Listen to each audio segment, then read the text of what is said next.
Yeah. What's good, yo? Welcome to another episode of Real Talk, where, as always, if shit's real, we talk about it. Yo, I'm your host for tonight, Pascal New England representing. As always, I got my man with me. I'm gonna let him introduce himself. Hey, what up, guys? Jesus Shuttleworth the God. I mean, LB, Lauderdale Boss, Go Artist. You know what it is. Hope y'all check out my new artwork with Usyk Foster. Salute versus Bolton. You know, I'm gonna drop the animation later this week. Shout out to my nigga Ring Gang. Ring Gang TV. Prolific genius. You know what it is. This episode has been brought to you by the Luna's. I can't pronounce this shit. Some fucking tequila, nigga. Luna Zoo. Sound like the Tekken boss from Tekken 5 or 6. Luna Zoo, yeah, Master Tequila, the Jalisco, Mexico, yeah, whatever the fuck. But yeah, we lit, nigga. But yeah, salute. Let's go. Yeah, no, we in the building, we here, you know what I'm saying? And as always, I got my other man with me. I'm gonna let him introduce himself. All right, what's five? Conscious Pilot, the West Coast Avenger. Let's go. Ring Game Radio. Let's get it. Yes, sir. Conscious Pie, and he elevating, you dig? And last but certainly not least, I got my other man with me. I'm gonna let him introduce himself. I'm back. What's good, y'all? It's your boy King Bodega Box in the building. Ring Game Radio all day. I'm back. Bodega's open always. Let's talk about it. Yes, sir. Yo, you got some bars you want to get off, bro? Oh, yeah, some banning. Some definitely some banning. Oh, First off, talk to them niggas. I want to do that battle rap. Speak to them niggas. Talk to them niggas. All right. First off, fuck New York City sanitation. Fuck y'all. Y'all can suck a dick. Fuck y'all for fucking ramming into my fucking car. Fucking when I was inside it. Fuck y'all. Fuck the driver. Motherfucker was like, why'd you stop? I'm right behind you. Nigga, why the fuck was you right behind me, nigga? Fuck out of here. Fuck out my face. And then, because he's like, well, you know what? I know you was trying to pass the bus because I was I was at by a bus stop and the bus was just parked over to pick up passengers and shit. So people usually drive around it. And as I'm going to drive around it, it pulls up, to pull off. So I'm like, you know what? I'm not going to drive around it. I'm going to let it go. And the streets are narrow. And so I stopped to let it go. And the fucking big truck fucking hit me from behind. I was like, oh, I know you was trying to pass the truck, but I'm right fucking behind you. Well, you shouldn't have been right the fuck behind me. Why were you there? And then the dude was talking to his other driver that was with him his passenger, his coworker that only spoke Spanish. And he was trying to speak to him in Spanish, basically saying, what's wrong with this dude? He's a fucking idiot. I fucking heard you. I understand what the fuck you said. What is wrong with you, bitch ass nigga? I should have smacked you right there. Damn. God, fuck that nigga. So now I got fucked up. Gotta get my shit fixed. All because this empty-headed fucking dumb fuck fucking ran into my car, and now I gotta deal with this. Fuck him. City gonna pay me some money though. Give me some money. And fuck City MD. Fuck City MD too. Y'all ain't do shit. I went to y'all. Oh, let me see. Oh, we don't have x-rays. You gotta go somewhere. How the fuck do y'all not have x-rays? Y'all urgent care. Y'all should have some fucking x-rays. God damn. Facts. And the motherfucker was just like, oh, let me just see your neck. And he's fucking the nigga was squeezing on my neck like he was trying to take powers from me or some shit like that. I was like, bro. I was this close to just elbowing him in the face. Because, dude, what the fuck is wrong with you? Yeah. Fuck out of here, Bomba Club. Suck your mother, pussy. So fuck him. Talk to that nigga. Fuck him. And also, I got one last piece of business.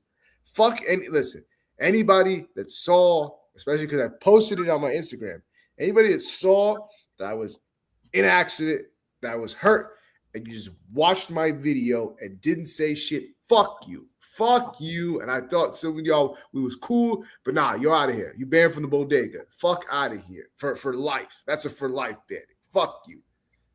So, hold on, wait. Damn, I don't think I've seen any video, and I don't think that's.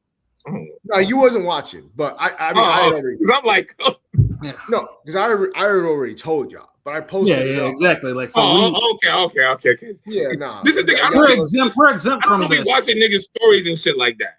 No, if you didn't see it, that's fine. But if you saw it and just didn't say shit, nah, fuck you, bitch. Oh, okay. Like all of y'all, Yeah. like, cause like, so I mean, y'all don't fuck with me. I could be dying. Nah, fuck you, fuck all of y'all. So, Yeah, fuck y'all niggas. So I think because I thought some of us was cool, but I guess not. So like, nah, fuck you. Y'all all banned from the bodega for life. Yo, tell them niggas what summer it is, nigga. Light skin summer every Fuck summer. These niggas. Fuck y'all. Y'all can suck my waffle colored dick, bitch ass. Nigga. This nigga be spazzing. Oh my god. This nigga be spazzed hard, yo. Bar. And last but certainly not least, because we got to take it back. Fuck Alexander Usyk. What the fuck? First off, I wasn't even excited for this fight to begin with. I said, fuck this card. The less I can speak about it, the better. But you know what? I tune in because I'm a glutton for punishment. Oh my, no, fuck you. After that performance, you know what? You get a 2-year ban. Fuck you. Fuck out of here. That was some I'll drink to that, nigga. Fuck that. I'll drink to that, nigga. Go to a Ukraine bodega. Y'all don't. I mean, maybe if y'all got fucking bodegas over there, go to one of those. Fuck you. That's all. This ain't drink champs, but this might be ring champs. I don't know, but I'll drink to that. Yeah, and we'll definitely get into that fight though. But before we get into that particular fight though, we have to probably go. We have to get into possibly now the latest American heavyweight to stumble fucking hard. You know, yeah. It's unfortunate, like I said, because everyone now the heavyweights for the most part, it's a popping division. The fights, even the aforementioned one that P just mentioned, was an entertaining fight for all the wrong fucking reasons. But the one thing though about heavyweights that's kind of make it, that kind of stops from being like a real division that people want to really see is the lack of an American contender. Pretty much since the days of since Wilder has kind of deteriorated and fallen from what he was, there's been no real American talent. Andy Ruiz is still the most dangerous heavyweight. Well, Andy Ruiz unfortunately has only fought 3 times since he won the belt, and he fights average every 2 years. And that nigga on that Keith Thurman schedule. And I'm an actual supporter. I was a supporter of dude when he was on Top Rank because I'm a real supporter. But dude got the money and pretty much is on he's on his bullshit. I feel you when he fired his coach after the after the rematch, and he gained all the weight and he was trying to blame niggas instead of his own fucking fat face. Yeah, that's what kind of had me like, bro. Cause as a boxing teacher, nigga, I take a front. I take it differently when a motherfucker fuck up, but they blaming the coach, nigga. Like, yeah. It's different if the coach tell you some stupid shit, some wild shit, you do it and you fuck up and you blame. I get that, but if the nigga's telling you all summer what to do and you up here eating fried Snickers and going on a food tour with your fat fucking face and shit, nigga. Or eating sushi off women's. That's what that nigga was doing. Like he was. Yeah, he was doing all that shit. Nigga was having food side quests. And he was doing that while he was blinged out. Like bro was being the heavyweight champion of the world, bro. Like he was wilding, And like I said, and Andy Ruiz is still dangerous, but he's got to prove it because he didn't look dangerous against Big Baby Miller. He didn't look dangerous at all. And that Andy Ruiz ain't look dangerous against Big Baby Miller. He didn't look dangerous against no fucking Chris Areola. I mean, Ortiz, who else? He should have knocked out Ortiz. He put him down 3 times, but that went to decision somehow, and it was a close decision on top of that.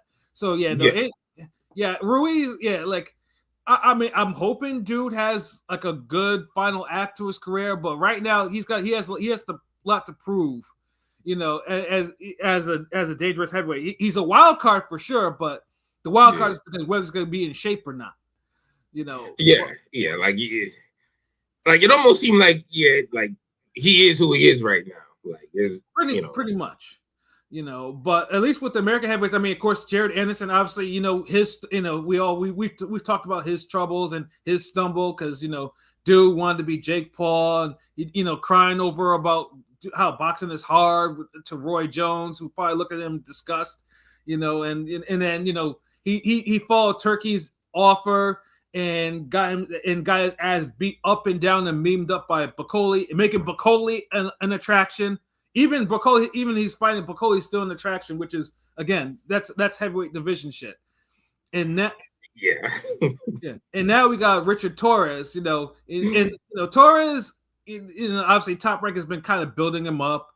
He had a decent victory over Guido Vianello, and to his credit, because Sanchez was like 2 in the IBF, and there were like 4 fighters that refused to fight him. So Torres took on a challenge, and why not? 14-0 is like that's the closest. If you miss all the shots you don't take, so you take it. And let's be honest, if you're supposed to be the next dude, like you shouldn't be running from no goddamn Frank Sanchez. No, I'm not saying Frank Sanchez is washed. But I say a plastic Frank Sanchez. Yeah, like especially one that's been inactive and you don't know if he's 100%. Like you got to roll the dice on him. I can't remember the last time he fought. I remember him fighting. He was fighting the King P looking nigga on one of them Saudi cards. Yeah, I think he won like a decision or some shit like that. So I think he knocked that nigga out because the nigga started putting hands on him. And he stopped him. He stopped him. He stopped. But it's like, bro, like, why it has to get to that? Like, you should already just be whooping his ass. It shouldn't be like we shouldn't be in the chat talking about, hey, hold on, this nigga kind of getting with Frank Sanchez. What's going on? Like, I shouldn't have my sister texting me like, yo, what's going on here? Like, yeah, no, exactly. I thought I said Frank Sanchez nice. Yeah, and then let's say, and then pretty much it was like almost a sure thing because Torres was a favorite. Torres was was going to beat Sanchez and most likely was probably either going to be mandatory or IBF would probably name him a heavyweight champion, and that's what I was looking for. But unfortunately, Sanchez decided to tear up the script in 2 rounds. Like, he knocked him out the way that Mel knocked out Lubin too, which was just he ducked right into a fucking low right hand to his temple, in 2 rounds. Like, honestly, it would be better if Torres at least lasted at least more than 6 rounds and was trying to box and he just got caught. But it's just not good to see the last American hope get obliterated by 1 punch. In 2 rounds. And this is the thing, like, don't get me wrong. And shout out to my nigga Lukey, because we talked about it a little bit. Because I was telling him, I was like, damn, it wasn't even like no money shot. Like, it's not like he did like his special attack. It was like a regular punch. Yeah. But then when we was talking about it, he was like, yeah, but and he brought up a good point about like I'm about to say Ruiz. Torres like kind of flung himself into the punch trying to get the counter off. Right. That was always his issue. I mean, I always felt he lunges to his shot, like how Jalilov knocked him out in the Olympics. Like in the he's kind of small, so the way he lunges in, I just knew it was bound to happen. But listen, he don't really look small though. Torres don't look like a small dude to me. I mean, everybody's saying he's small. You know what I'm saying, to go down. I mean, that's okay, wait. What's the narrative for a while?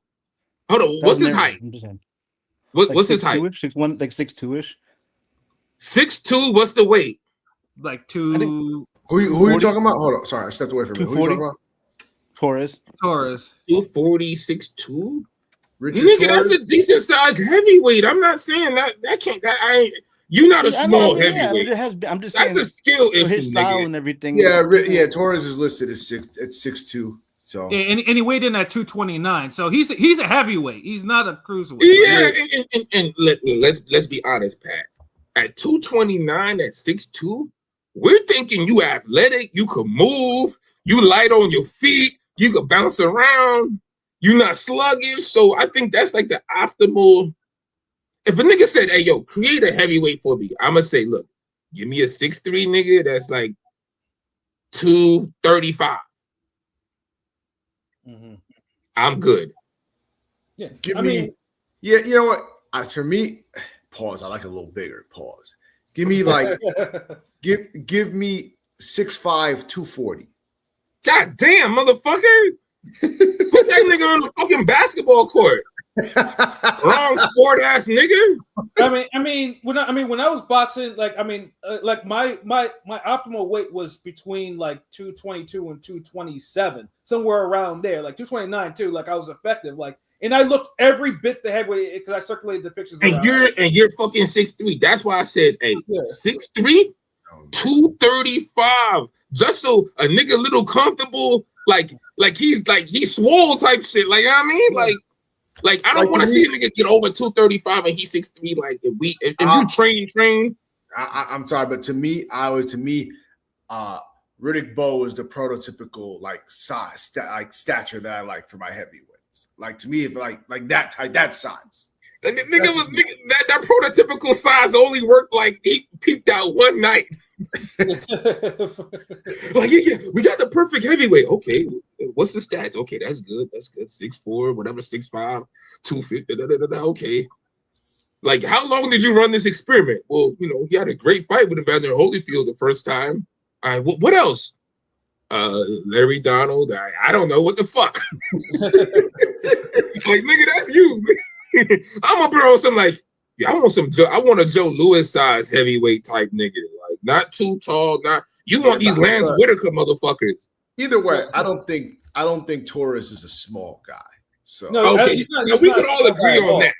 Yeah, he's not. Because the motherfuckers is acting like he goddamn Chris Bird or some shit. But there wasn't like dudes act like he's 185. Like, bro, chill. Yeah. Like, stop. But y'all have seen people say he shouldn't try to move down the cruiser. Have y'all ever seen that? No. Wait. Say that. Who is saying this stupid shit? I've seen a lot of people say that. I've heard people say it, but it's especially stupid. After. It doesn't make any sense. Yeah, look, and this is why I can't. No, wait. This is why I refuse to talk boxing with everybody. Because if you mention out your mouth, Torres, I think he should do cruiserweight. You're telling me a nigga who's 6'2", 230 should fight at fucking 200 pounds or 180? I'm just saying I've seen that thrown around before this and after. No, you're right. I seen it too, Pilot. But niggas are just dead wrong. That's it. Oh, go ahead, P. No, I mean it's a stupid take. It's nothing else to say about that. Yeah. As for the actual dumbass fucking take. As for the actual fight, and this I'm gonna say something. This annoys the fuck out of me. I always thought that with Torres' style that it was gonna happen. Frank Sanchez doing it, I didn't expect that. Right. What I'm not gonna do, what I'm not gonna allow, is for y'all to be like, whoa, see what would have happened if he fought somebody like Otama, yada yada. Like, bruh, stop it. Like, Otama hasn't even fought anybody anybody to put himself on the level of a fucking Frank Sanchez. At least Frank Sanchez is battle tested and fought people. So yes, somebody like that could give Torres that fight. But don't give me unproven fucking heavyweights that you like. You're like, whoa, see if this guy would have fought Torres, he would have stretched him. Fuck out of here. We don't know that because who is Moses' fault that's as dangerous as Frank Sanchez? And I like Otama, but he hasn't fought anybody. He hasn't fought. He's yes. No. He's fought niggas. He ain't fought nobody as dangerous. Like remember we talked about this before. Like, there's a difference between fighting good names and like skilled guys and fucking dangerous guys. Amir Khan at 147 is a skilled guy, good name. Boots at 147 is a dangerous motherfucker. Yeah. Different. And like Jermaine Franklin, skilled, quality, good, all the works. But is he dangerous? No. Frank Sanchez? I know the Cuban School of Boxing been closed for years and all that, but he's still dangerous. Yes, very much. Dog, so. has Moses Otama even fought somebody like a fucking F.A. Ajagba? Like, come on. That's what I'm like, dude. Like a guy like Ajagba is dangerous. Like I always tell it, just like when niggas used to get at Golovkin, like Daniel Gill is fucking skilled, quality, good, world class, whatever. Curtis Stevens is dangerous. Mm-hmm. Both world class. Gil might rank higher, whatever, but he's not as dangerous as Curtis Stevens. Right. And that's just all it is. And you need niggas like ring gang motherfuckers who know what's good and they follow in the sport and they could tell you who's dangerous and who's skilled. Because y'all niggas just be like, well, he could beat this guy. And they're like, no, nigga, we don't know that. Exactly. So who the fuck knows this fought as dangerous as Frank Sanchez? And niggas know I'm not no fucking Frank Sanchez fan. Yeah. None of us are really like. I like Sanchez. I don't love Sanchez. Pause. But like I said, at least he's fought people. At least he's battle tested. You know, and judging by his look too, he might have just gone on that beef because now he's back to with Reynoso and all. Because thank you. Like we have look. As much as we getting on Torres and all that, he still took the fight when a lot of you niggas was ducking and didn't want the smoke. So yeah, Torres, we not throwing him away. We not just not Uncle killing this nigga. Like he could still stay in the house. Honestly, I would try to run it back if I could, but you took a fight. You stepped up when a lot of niggas ain't want to step up. So you get props for that. Yeah. I didn't like how you lost, but I give you props for that because Frank Sanchez is dangerous. Yeah. You know, and honestly, more heavyweights need to take it. And obviously, I know I'm pretty sure Bob is not happy about this because, like I said, another one of his prospects takes an L on a turkey card. You know, but like I said, niggas just ain't good as they think they are. That's it. Yeah, exactly. That's what it is. Like all he needs to do is just learn from it and just come back and be better. But he doesn't need to go after the cruiser, and he damn sure doesn't need to be a fucking Bridgerweight. I don't give a fuck what y'all say. Like, there's no reason to like. There's the Bridgerweight is there's no reason if you want to be a Bridgerweight, you can be one of the motherfuckers that's not good enough to be a heavyweight, not good enough to be a cruiserweight, and not really a world contender, and just stay at Bridgerweight shit. Fuck that shit. Come on. Yeah, no, but come on. And that's the thing. He fought like I ain't trying to put shit up, but Frank Sanchez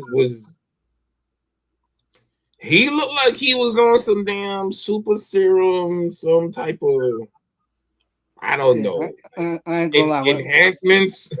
Like when they were doing the calling the names and stuff, I was like, why does Sanchez look so yoked? I mean, I know he's always kind of he's a big guy, husky dude. But Frank Sanchez never looked that goddamn swole, muscular. Like nah, like and it looked like the dude like okay, like Chris Bird in the Andrew Galata fight was probably the swollest, muscular like Chris Bird ever looked. Like Frank Sanchez had that beat. Yeah, you know, had like a little gut. Yeah, no, yeah, it popping, and no knee brace or anything like that. And dude had a whole knee surgery. Like usually, them motherfuckers be wearing them braces though, and that dude came out. Okay, see, Pat, I didn't even know that. That's why Ring Gang the best. Kid. Now you right. Any nigga who had bad knee problems and you do a knee surgery, you got to move it around. Most 90% of niggas is gonna have a knee brace on. Y'all seen what Canelo had a knee brace in one of them fights? Mm-hmm. So yeah, like, and then he's with Reynoso, like, yeah, like, so I don't like let's wait till the testing come out. Yeah, exactly. I'm not gonna put that tag on him just yet, but it's unfortunate because you are the company you keep. It is what it is. So yeah, it is. Yeah. I mean, that's why I said allegedly. I'm just making the observations. Like I'm not saying he on it, or it just looks like it. It just has that feeling. Mm-hmm.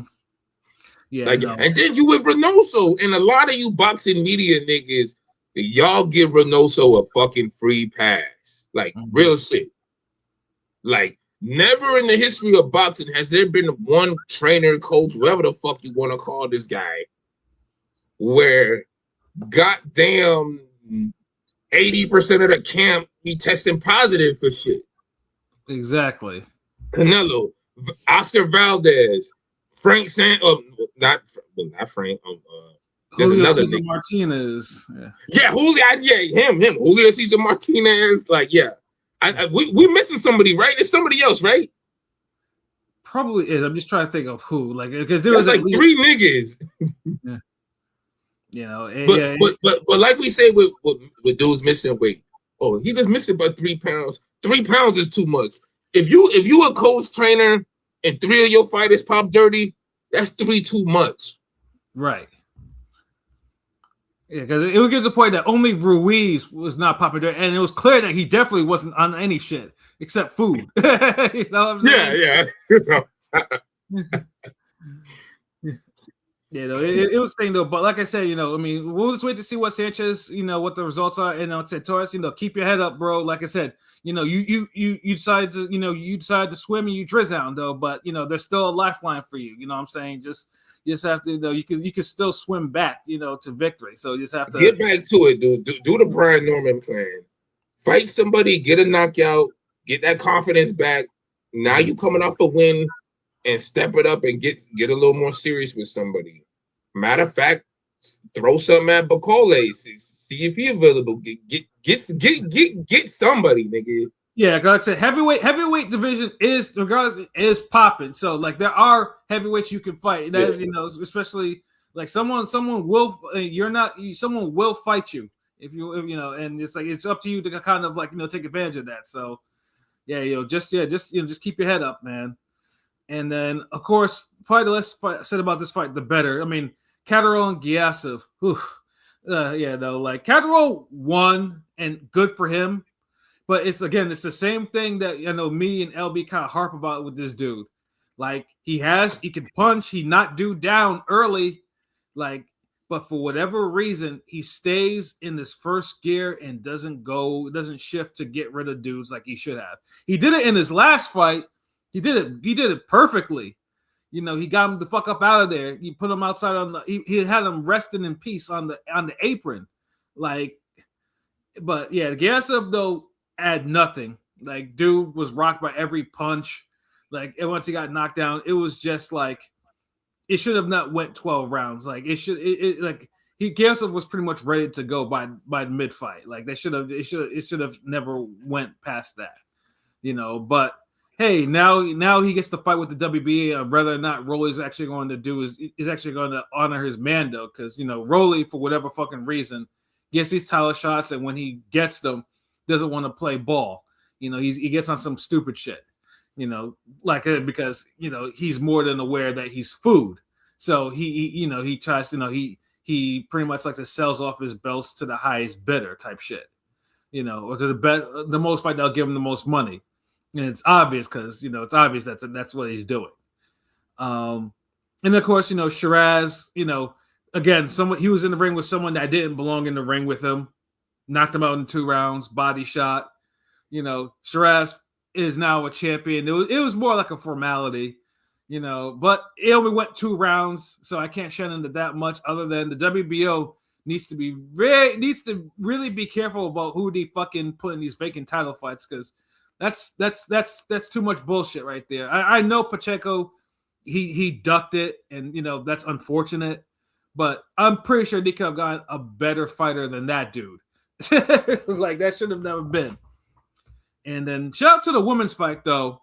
You know, that was a entertaining fight for what it was. So, I mean, I enjoyed watching it. You know, I gotta watch that fight because I heard that was a good fight, but yeah, I heard the anime, the Japanese chick, heard like some hands was put on her. You know, she won. She was boxing chick up, and then I think there was like I'm saying like she won, but it wasn't. I heard it wasn't no easy win. It wasn't. No, Solomon. Yeah, she made her work for that win. I think Solomon's biggest issue was I think she took too long to get going. You know, she took way too long actually. And you know, it basically is just like once you got going, you know, basically all Haruta had to do was just hang on, and that's why the scores are the way. I mean, it basically was like 8-2, like 8-2, 9-1, 7-3. But yeah, those are the scores that should have been. So it's a shame, but that's what happens though when you don't realize you're in a title fight.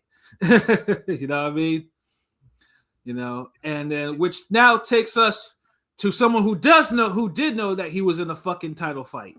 You know, again, I despise these type of fights with a passion. These crossover fights that somehow the our last two lineal heavyweight champions found their way, take these fights as a cash grab because they've had a couple of hard fights and they won see as a cash grab. And this fight came about because Jason Statham, who's a fight fan, mentioned something to Turkey as like, I think you should try making this fight happen. So somehow stick the movies, nigga. Yeah, fucking talking about boxing. Yeah, somehow. All right. The WBC belt was on the line, and the WBA and the IBF were willing to give Dewitt an exemption for this when they probably should have stripped him. And on top of that, it's just like, hey, we're gonna make this a pro fight. It's gonna be on your records. Again, where have we heard this before? Fury and Ngannou. This is where we heard this shit before. Put it on the records. I just don't get it. Like, if you want to fight an exhibition, fight the fucking exhibition. Like, it's not gonna. You're still gonna get paid. Like, I don't know what the problem is.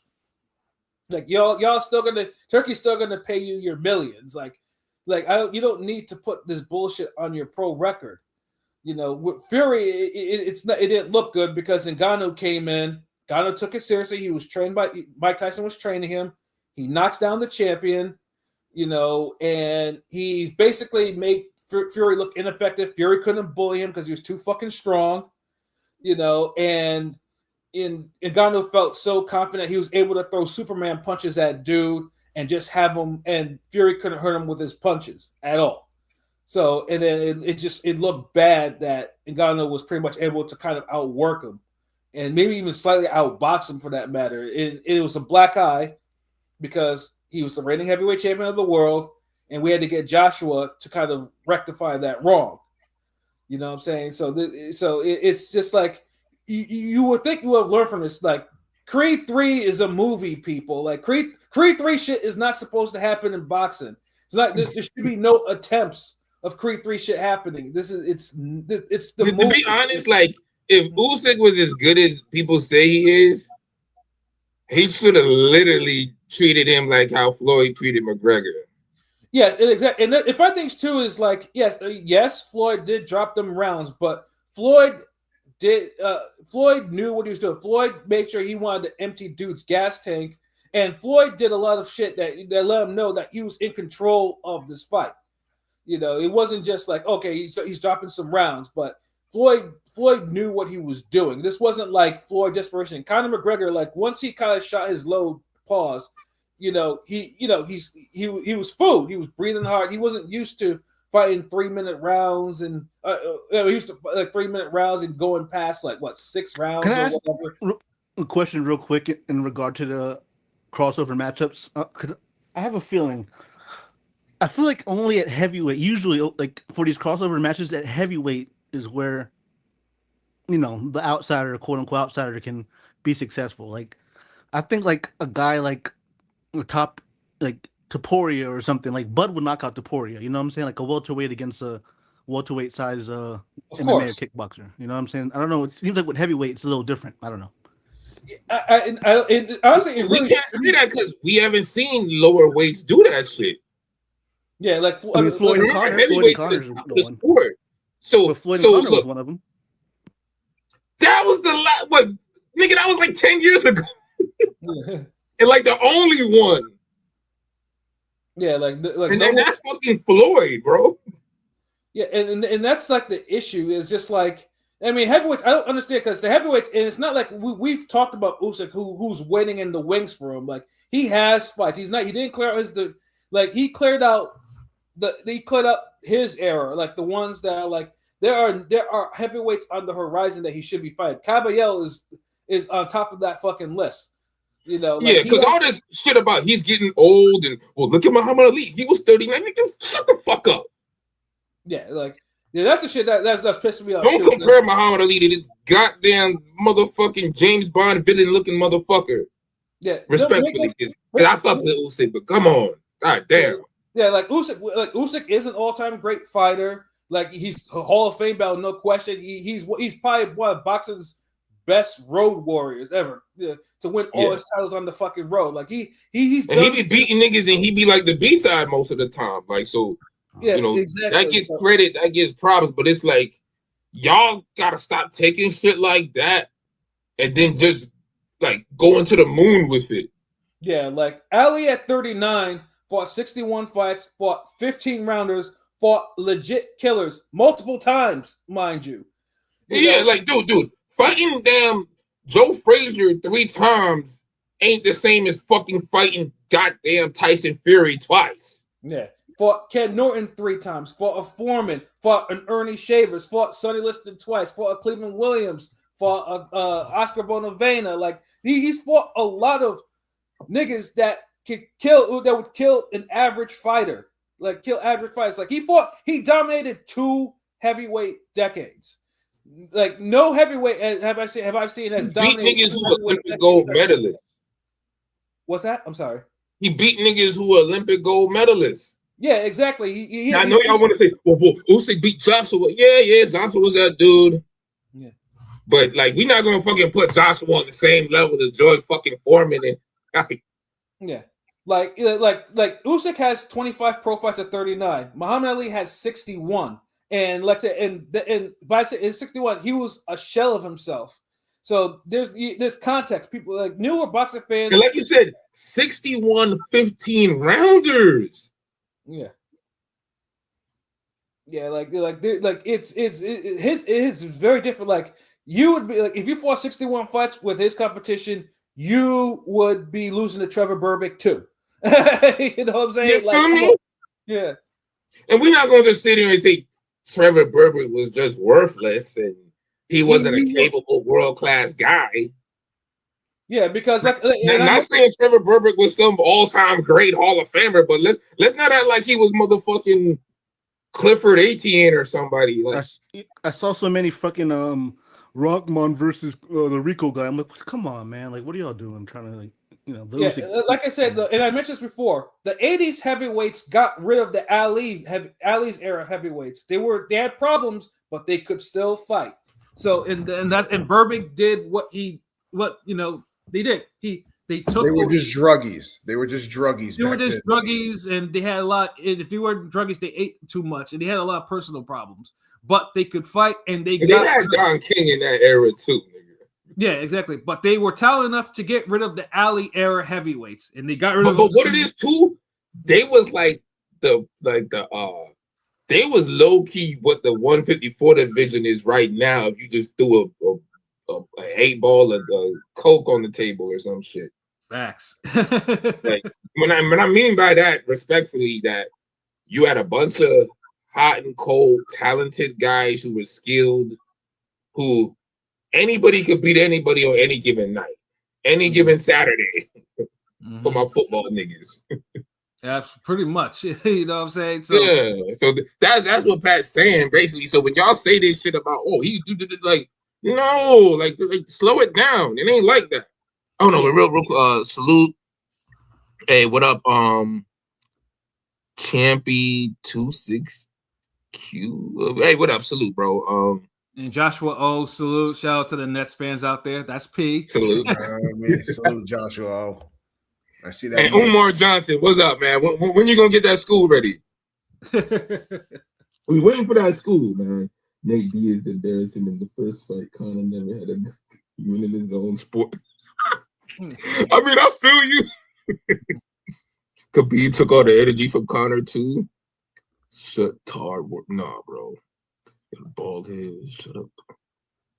This nigga probably didn't even say nothing. The fuck? Baked beans knows have it. Oh, motherfucker. Stupid. Like what? But yeah, my bad, Pat. Keep going. Sorry. Yeah, but yeah, no. So yeah, like when you start making these comparisons, like Usyk is great, but don't inflate what he's done, especially at heavyweight. He's not an all-time great heavyweight. He's a good heavyweight for his era, but he's not an all-time heavyweight. If he wants to be an all-time heavyweight, he has another era. There's an era of young heavyweights that are waiting for him. You know, so I ain't gonna lie. If he knock off Caballero, we could really kind of start talking about that all-time great heavyweight. Oh, Like, and for the record, I gotta say, this is just fucking months ago. Some of these fans were out here talking about, oh, well, you know what? Some of these fighters don't deserve a fight with Usyk. Fuck you. Yeah, fuck that. Yeah. Like after this fight, everyone deserves a fucking fight with Usyk, including fucking Rico. But we'll get more into that too. But if Rico won a rematch, he deserved that too. Like, yeah, even Wilder deserves a fucking Usyk. Like y'all, like y'all Usyk niggas, y'all kind of just gotta eat this crow, bro. I'm just real. Between Usyk and Fury, I don't know who I was disgusted with more. Yeah, hold on, hey, keep that thought because I know we got a Twitter poll for that too. Yeah, no, we definitely do. So yeah, it was just like, I mean, Rico, and I know, shout out to PJ because PJ was telling in the chats, mentioning about Rico is not a joke and everything like that, and we didn't think it was a joke, but it was just levels to this shit, like in boxing. Even though boxing is half of the sport, so we assume that Rico has hands. But but hold on, wait. Let's be honest. Like, Rico really look the way the way that fight played out. It almost feels like, goddamn, Usyk, the uppercut was there all night. You mean to tell me you didn't decide to throw that shit until the last round, till round 11? No, he threw it. He definitely threw it more than that. But the thing is, though, it seemed like he really he was more I hate this fucking word. He was more intentional in the 11th round. And there's reasons for that, because like number one, shout out to Peter Fury. Peter Fury was the architect for Rico Verhoeven. Honestly, I didn't realize that until recently, that Peter Fury was training Rico and that Rico was training with Tyson. So he had an idea of what a look at Usyk via the Furies. I'll give him that. I'll say he came prepared. He came very prepared, just like when Ngannou was training with Mike, and Mike was, the videos of him, Mike showing him stuff, came prepared, and it was just like, and I honestly, I think Usyk definitely had the carry job in his mind, but the one thing that he couldn't figure out was I don't. That didn't look like a motherfucker that was trying to carry someone. That's what I'm like. I get both of y'all fucking points. A part of me looked like, goddamn, like you kind of letting this nigga work a little too much. It felt like Usyk was holding back, but then this nigga was landing too many good shots on Usyk for me to feel like Usyk was that's why I have to really say, like, Usyk, like, you kind of looking overrated, bro. Like, this is like a heavyweight version of Salido and Lomachenko. Yeah, like Verhoeven, though, the one thing that impressed me, because, Verhoeven is a big guy. He's like 6'5", 257. But dude was hopping around and moving around, shifting and shit like that, like and not getting tired. Like, when have you seen heavyweights that size move like he does and not gas like ASAP? This is the thing, because y'all all saw the fights and talked about it before I saw it. When I saw it, I was like, this nigga, I thought the fight was going to look ugly. It was actually a pretty decent, entertaining fight. I mean, it was ugly for all the wrong reasons, but it was an entertaining fight. Like, like I was interested. But the thing is, I didn't see dude as some big mover. Like, he was just doing this clown bullshit, and wherever the fuck that was, but I looked at his legs, pause. He, like, honestly, this nigga ain't look like he's a nice ass kickboxer. Like, the nigga legs look like he too heavy on his feet. I didn't see all this bouncing. Like, look, when you see when I think of kickboxing, I'm thinking of a nigga like Vitaly Klitschko, a nigga who's like slender, athletic, fit. He got footwork. He could lean. He could switch stances. Like, I didn't really see all that. Like, this nigga was lumbering around too fucking much for me to think he was that nice like that. That's why I'm just looking at Usyk's side eye. I mean, I said it in the chat that he wasn't using. I said he wasn't doing foot feints. I said he wasn't doing any of that shit. He was just moving. He was just shifting. Dude, and I don't think his big ass fucking legs. I don't think he could. This motherfucker legs looked. He was the size of my torso. Yeah, Like this mother, like I don't think I remember seeing him move his front leg when he jabbed. Heavy motherfucker. But he was landing these shots on Usyk and over Yeah. and over and clocking Usyk in the face With over. right hooks. Yeah, and then 22, like Usyk was throwing the uppercut, but dude was actually blocking that shit with his forearm, or the jab was falling short. Because the thing is, I don't think Usyk, like you could throw punches, but then committing to a punch is different than throwing it. Usyk was throwing them, but he wasn't committing to it for whatever reason, Like, yeah. So that's why I'm just like, but I get it. But at the end result, he won, but he needed too much fucking help. And then the goddamn fucking ref help. And then dude, honestly, before the fucking fight ended, I thought Usyk was behind him. Yes, I did. I thought he was very much behind. I was like, yeah, like bro, like Usyk won like maybe 3 rounds to me. Yeah, exactly. Yeah, it was that. And out of 11 rounds, is crazy. Like, look, dude, I'll be honest. Like, Chris Bird, Vitaly Klitschko was a more competitive looking fight. Yeah, and Vitaly was washing dude on the cards, but but it was like, you're right.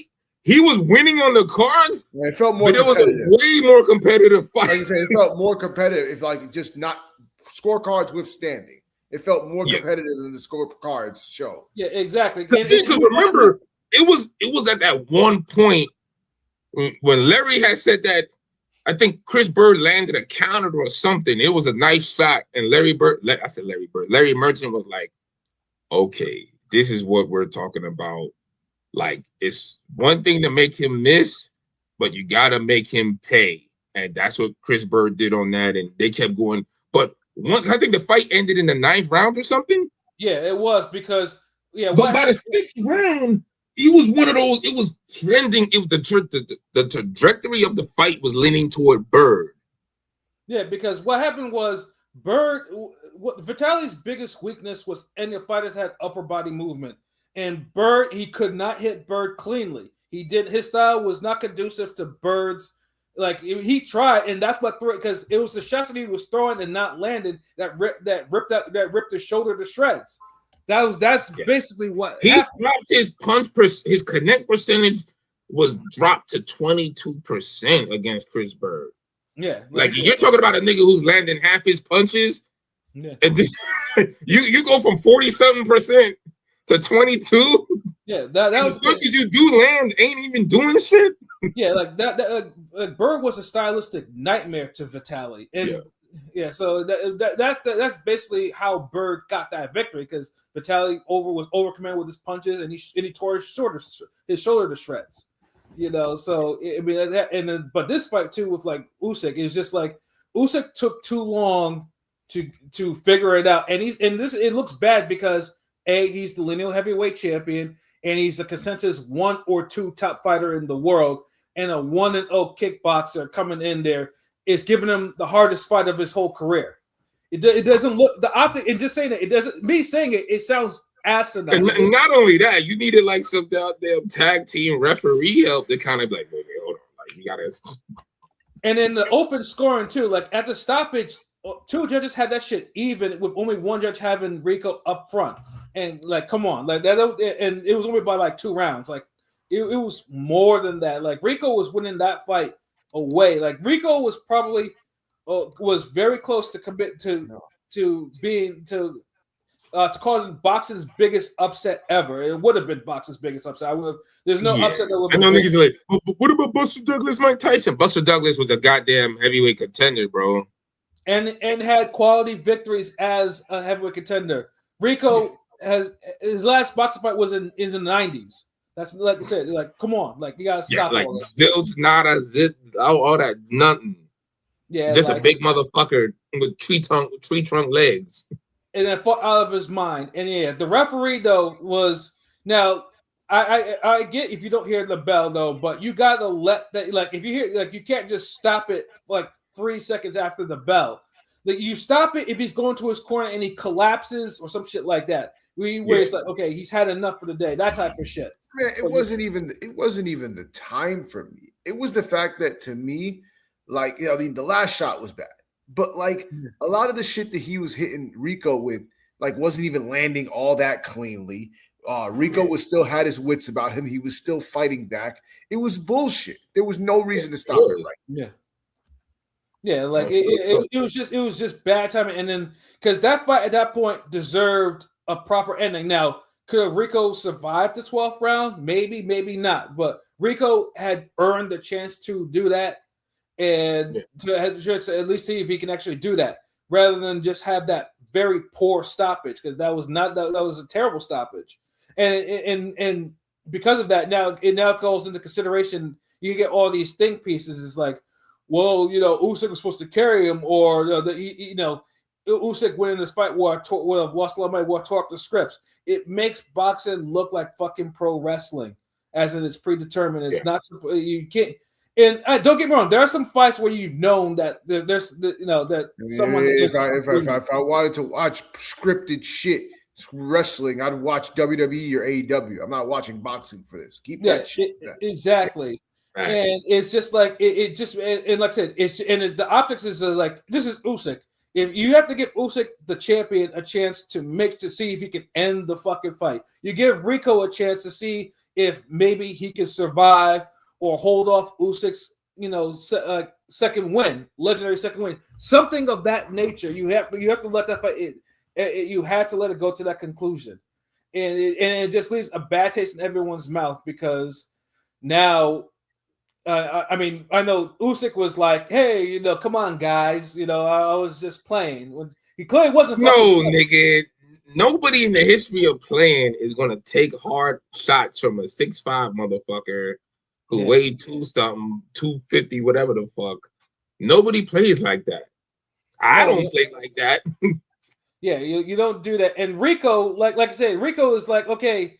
And then Turkey's in the ring, like he pretty much little bros Caballero. It's like, first of all, stop talking, go over there, and he's trying to pop off a Rico rematch, and it's like, and it's bad too, because Rico does deserve one, but he shouldn't be the next in line. Caballero should be in the. That's what I'm saying. It's like, bro, like we gotta get this. Like, you know what? This needs to be the Twitter poll for tomorrow. Like, and we could get into this at the end of the damn music episode, because we got a good one for y'all, But do you think Turkey has been more good for boxing or bad? Yes or no? Because this type of shit, it don't look good. Yeah, and the fact that the two lineal heavyweight champions, last two. It happened. The first one happened on the first Turkey card that kind of popped off his run, and it's happening again. Like this is not good for boxing. That because now if you go on Twitter right now, all the other combat sports, number one, they're all saying that Rico won, and you can't say shit. Like he gave one of the top fighters. Well, let me ask King P, because I remember he had Ngannou losing to Fury last time. So did you have Usyk losing this time, or? Yes, I had Usyk losing. Oh, okay. And clearly, honestly, it wasn't even close. Yeah. Honestly, you know what? I think Tyson Fury and Ngannou was closer than this fight. Like, it was. I had Fury losing now. I had him losing now. But and remember, Fury got dropped. He got dropped, which was even worse. But round-wise, I felt like he was more competitive with Ngannou than Usyk was with Rico. Like, it honestly, it felt like Rico was running away with the fight. Out of the first 6 rounds, I think I only had Usyk winning like maybe one, but I think the 5th round or some shit. Yeah, it was either 5-1 or 6-0, depending how you want to, because it was swing. It was either a Rico round or a swing round. That's what And it's crazy because it's like, damn, out of the first 6 rounds, only there's one. You got what? One round that Usyk won, and then maybe one other swing round. Yeah, you give it to Usyk. That's 4-2, bro. And in no other Usyk fight. Now Usyk has close fights before. The greatest fight is probably the closest he's probably come to actually losing. I know Chisora. I know me and P and LB. We've had different views on that, but Chisora won at least to me like clear 5 rounds in that fight. He won enough 4 or 5 rounds, depending on how you look at it, and was competitive. I give him 4. I get y'all point. Like I get it, but yeah. And even then, it never felt like the fight was in doubt.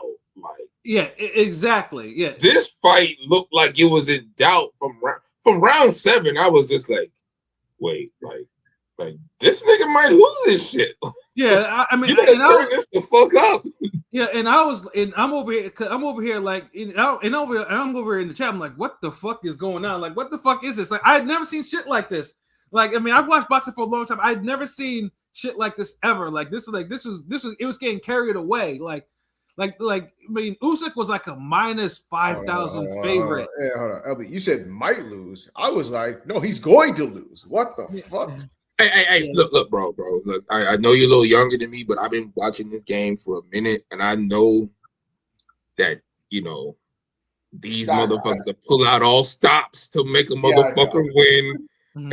That's why I was like, he might lose, but I didn't say the quiet part out loud. He might lose if these niggas don't cheat or do some fucked up shit. And it looks like they were probably planning on it. Like just like he's right. Like I had this motherfucker losing bad.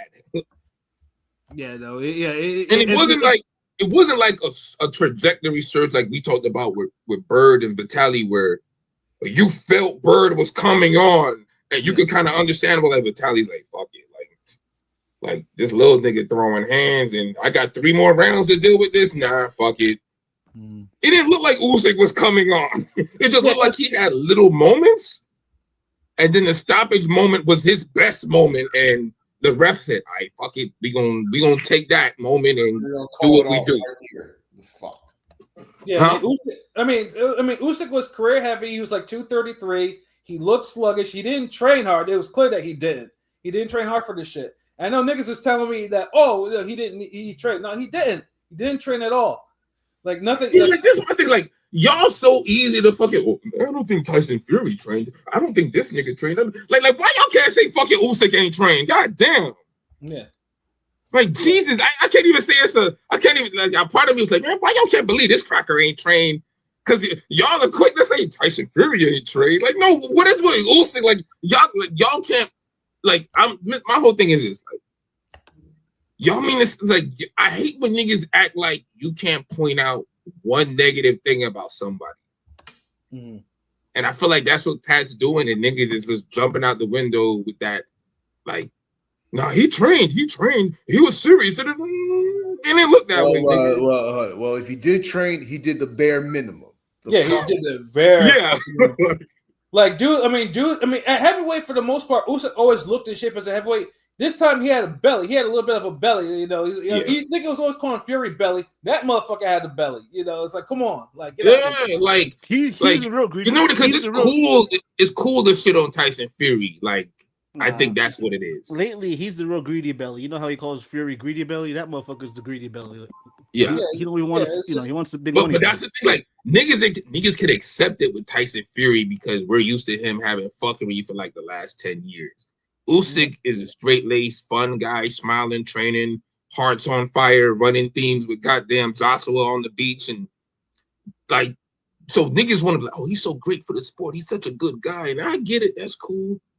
But like, at Ring Game, we call shit down the line, bro. Like, we got to be real with it. He fucked up. As much as you like this nigga, he fucked up. Yeah, because like I said, now it's the whole thing now. Because now boxing has to be defended because motherfuckers is like combat sport, and like I said, you can't stop it. Like everyone is like, from Jake Paul to all the MMA, UFC cats to Ngannou, pretty much is like, yeah, they're not got a lot outside the win. Like we can't defend that shit. We can't. It's impossible now. Like they're talking like now it's talking like, oh, boxing's the is inferior to all the other forms because they don't use their hands, and boxing's the easiest to do. It's a whole lot of bullshit now. And this was stuff that had to be corrected with Joshua because people were giving Ngannou a chance to knock out Joshua, and then Joshua showed that he's an Olympian. That there's levels to this boxing shit, And Rico, I get it. He's a kickboxer. He boxes, but it's one of those things. It's just like something has to be corrected. I don't know if it's going to be by Usyk. I don't know if it's going to be by Joshua. I don't know if it's going to be because Rico stands. Whoever he faces is probably standing to make a lot of money.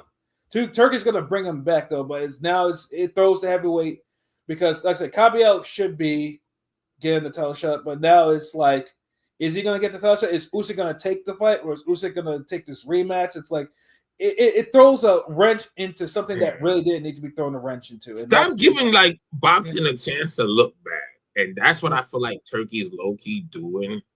It's like, stop giving these niggas like bro, like, you want Rico to fucking have a fucking rematch? Make this motherfucker fight Kabayel, winner fight Usyk. Done.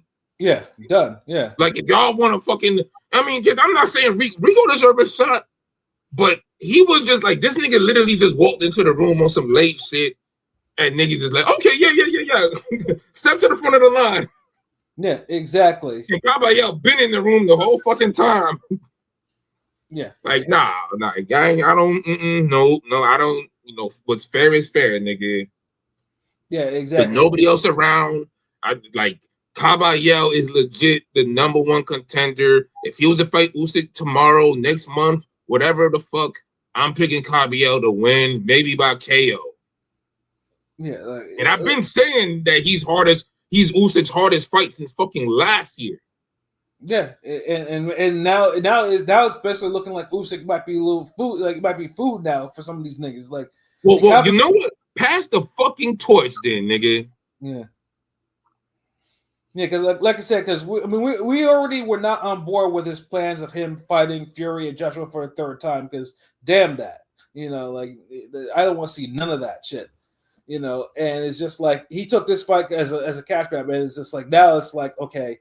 Your legacy, you have a legacy, but now it's shaky now because now you're clearly not the top five. I mean, Monster's now clearly the number one fighter. There's no question about that. I think that's the only unanimous thing that's actually come out of this nonsense. I've been saying that. I said that before, after all that shit. Like, in a way, literally been number one. All this shit about niggas be like, well, when niggas be like, well, he's running away, he's not trying to, like, in a way, don't have those excuses. In a way, just beats the shit out of any style presented to him. It's no, well, it takes two people. No, in a way, don't care. He beats the shit out of you. And that's how you gotta be. Ain't no, well, he's southpaw, or well, he's this or that. Nah, you don't give a fuck. Beat that nigga ass. And you talk about number one, right? you all-time great. You a Hall of Famer, right? You beat his ass. God damn. Mm-hmm. Like, don't hate us for keeping niggas to the standard that y'all set them to. Right. Don't get mad at Pilot. Don't get mad at King P. Don't get mad at Pastor. Don't get mad at LB because we holding Usyk accountable. Right. Remember you cracker motherfuckers were saying Usyk, he's better than Ali. Now look, nigga. Yeah. Like, and y'all never, and I gotta say this because you know what? Like, guys saw a video, like, shout outs to Bruce Wayne, like Bruce Wayne, he's right about the one thing he said about y'all only use white fighters to compare to Ali. No matter how good a nigga footwork, power, charisma, y'all don't call no nigga no Ali. Marcel Rivera looks like Muhammad Ali, and he could he dance around the ring, be on his toes, boxing, moving, punching, and ain't no motherfucker say, well, hey, he's the welterweight, he's a lightweight, Muhammad Ali. No, y'all don't say that. No.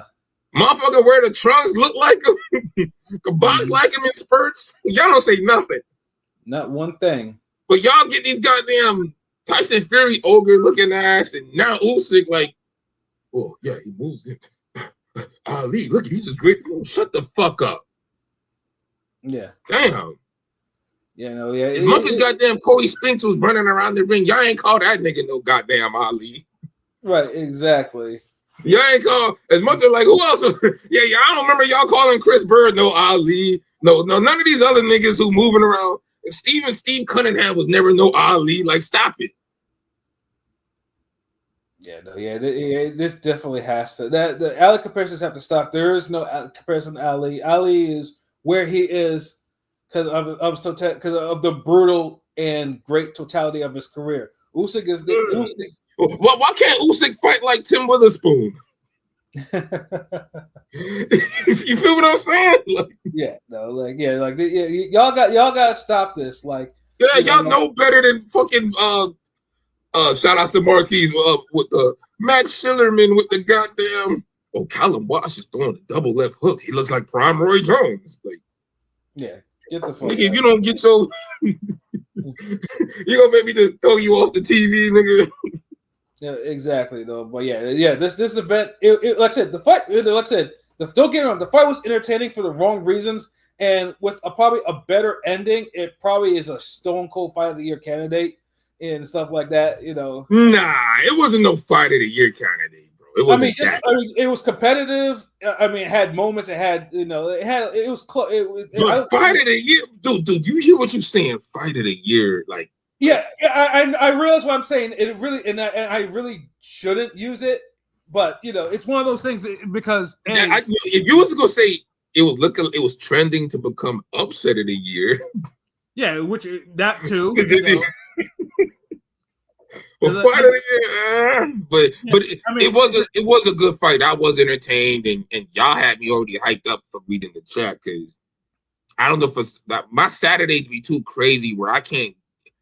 It'd be hard for me to see these goddamn Saturday during the day fights and shit. Yeah, like I said, it wasn't supposed to be like I said, like honestly, it was supposed to be like background noise. I was watching it because I was just chilling. I didn't expect to be because I was on Twitter. I was engaging. I had to engage. Yeah, I seen that. I mean, I was like, the chat. Okay. You know what? Now is the time for the Twitter poll so we could fucking lead this damn God forbidden subject. Word. Let's see if I can find it. Yeah. Yeah. Okay, here we go. So I think we had a poll: which heavyweight champion embarrassed the sport of boxing more, having close fights with outsiders, Alexander Usyk or Tyson Fury? For Fury, we have 56%, and for Usyk we have 44%. We have 9 votes. 4 days left. I'm pretty sure we'll get some more. But obviously Fury was, Fury got knocked down in competitive, but it was a close fight. But that wasn't supposed to happen. Whereas and I can say he got because Ngannou put him down, and Ngannou was able to negate all of Tyson's real strengths. And had him trying to box textbook, and he could have hurt him, but like I said, Ngannou just didn't have his work rate wasn't consistent, which is another thing which made that fight a lot closer. But and the experience because you could tell he was getting tired in certain spots because he's a big dude. Yeah, and everything. But Usyk, bro, nigga, like, yeah, you was losing. Yeah. Like, I think he came back in the mid rounds a little bit, but then Rico came back. It was like, you got to make that shit right, bro. Like, if you beat Caballero, we'll forget this ever happened. Exactly, and because I remember I was talking to Mr. Leonidas about this shit, and he was trying to play the role because I told him that Usyk wasn't in shape, and he was like, "How do we know that Usyk wasn't in shape?" And I had to like, go, come on, bro. Nigga, because we got eyes, nigga. Now, and I told him too, like, the only way I'll concede that it was maybe Styles is if Usyk rematches dude and Usyk is in shape and Rico recreates his same performance and has Usyk on some issue. Now I'll be like, hey, nigga, you're right. You're absolutely right. Styles make fight and that motherfucker and Rico has Usyk's number. And I'll fall the fuck back. But my eyes tell me that Usyk was not 100% for this fight. He wasn't up for the fight. It was a cash grab for him, and it nearly backfired. There was no hustle. There was no urgency to his boxing, and that kind of tells you. I mean, even when the fight started to get in doubt, you know, the second half of the fight, there still was no urgency. It was just, let me do a little more and do a little more. And hold on, this motherfucker beating me. I gotta turn this shit around. It's different than Right. well, let me do a little more. No, nigga, I mean, a little more is like, yeah, I'll take a few threes, pass the ball out. That's a little more. Like, Right. nigga, we needed you to put the team on the back, score 50. Facts. Like, you needed to do, what was that Reggie Miller, that Pacers series where Reggie Miller scored 45 points in the first half? Facts. And I think he ain't scored shit else. Mm-hmm. I was in high school, man. Goddamn, nigga, like, you can't yeah, go off like that and don't do shit else afterwards. Facts. So, but yeah, I think we gave this enough bars. You know, like I said, those. Like I said, you know, Usyk do better. Rico, congrats, you did that. You know, and we'll have to see how all this shit plays out, though. Don't break. Oh wait. One more thing. I didn't get to listen to it because just busy, but I was reading the little tweet, and you know that Ariel Helwani, whatever the fuck his name. Yeah, Ariel Helwani. Yeah. Oh, yeah, I pronounced it okay. Guy. But yeah, no, true. But this whole thing where they're acting like boxers are so conceited, and we're the king of combat sports. Y'all niggas hate because boxers just make more money. All you niggas in your little rinky-dink bullshit, shitty fucking sports gotta bow down to fucking boxing to get that goddamn bread, nigga. Yeah, and that shit hurts y'all soul. And Ariel Helwani knows best when fucking Bob Arum was shitting on MMA in front of his face in 2009 for the Yankees Stadium fight Cotto and Yuri Foreman. You know, you motherfuckers rolling around on the floor like homosexuals. Fuck out of here. Yeah, like, yeah, dude, it got so bad, dude. I was training my student last Wednesday. No, my other student last Thursday. And we was finishing up. These two niggas walked upstairs and they started grappling. Like, dude, these niggas put on a timer to grapple and wrestle. And they weren't even on the soft part of the, like the gym mat soft part. These niggas on the hard ass floor. God damn. Dude, I'm like, what's wrong with y'all? Like, I'm just like, ain't no, just no. Like, niggas is, dudes were grappling, wrestling hard, Pat. I'm talking about. One of those idiots kind of fuck up their knee one of these days. Just, I'm like, bro. Just ground, like with no concern about environment or nothing. Yeah, no, I'm good. Fuck that. And dude, King P, I promise you, these niggas look like they was having the time of their goddamn life. They was laughing. They probably were. Giggling while laughing, while rolling around. Rolling on the floor. That's just too much for me. Like, I mean, I know niggas see me smile sometimes when I spar my students and I'm making niggas miss. And you'll see me smile sometimes. It's fun. I love that shit. I'm happy during that moment. But nigga, I'm not rolling on no goddamn concrete with no sweaty ass nigga. Facts. And you'll never see me smile like that. like you better get a bitch here, nigga. But yeah, y'all niggas is mad because y'all gotta do all that shit and niggas give y'all peanuts. Facts. So yeah, like I said, that's all it is. Like, so when y'all criticize boxing, that's what it is. But make your own sport more popping then. Yeah, pretty much. Don't what you want us to do? Don't rely on the crossover. Make your sport crossover, not boxing crossing over with boxing. Because y'all not making enough money for us to come over there. Yeah. Like, y'all gotta come to us. Mm-hmm. So yeah, like, keep fiddling around on your knees and your elbows and shit on the ground and getting your goddamn $20 paychecks for that shit. Mm-hmm. Us real men will stand on our 2 feet and throw hands like distinguished ladies and gentlemen. You feel me? I'll drink to that.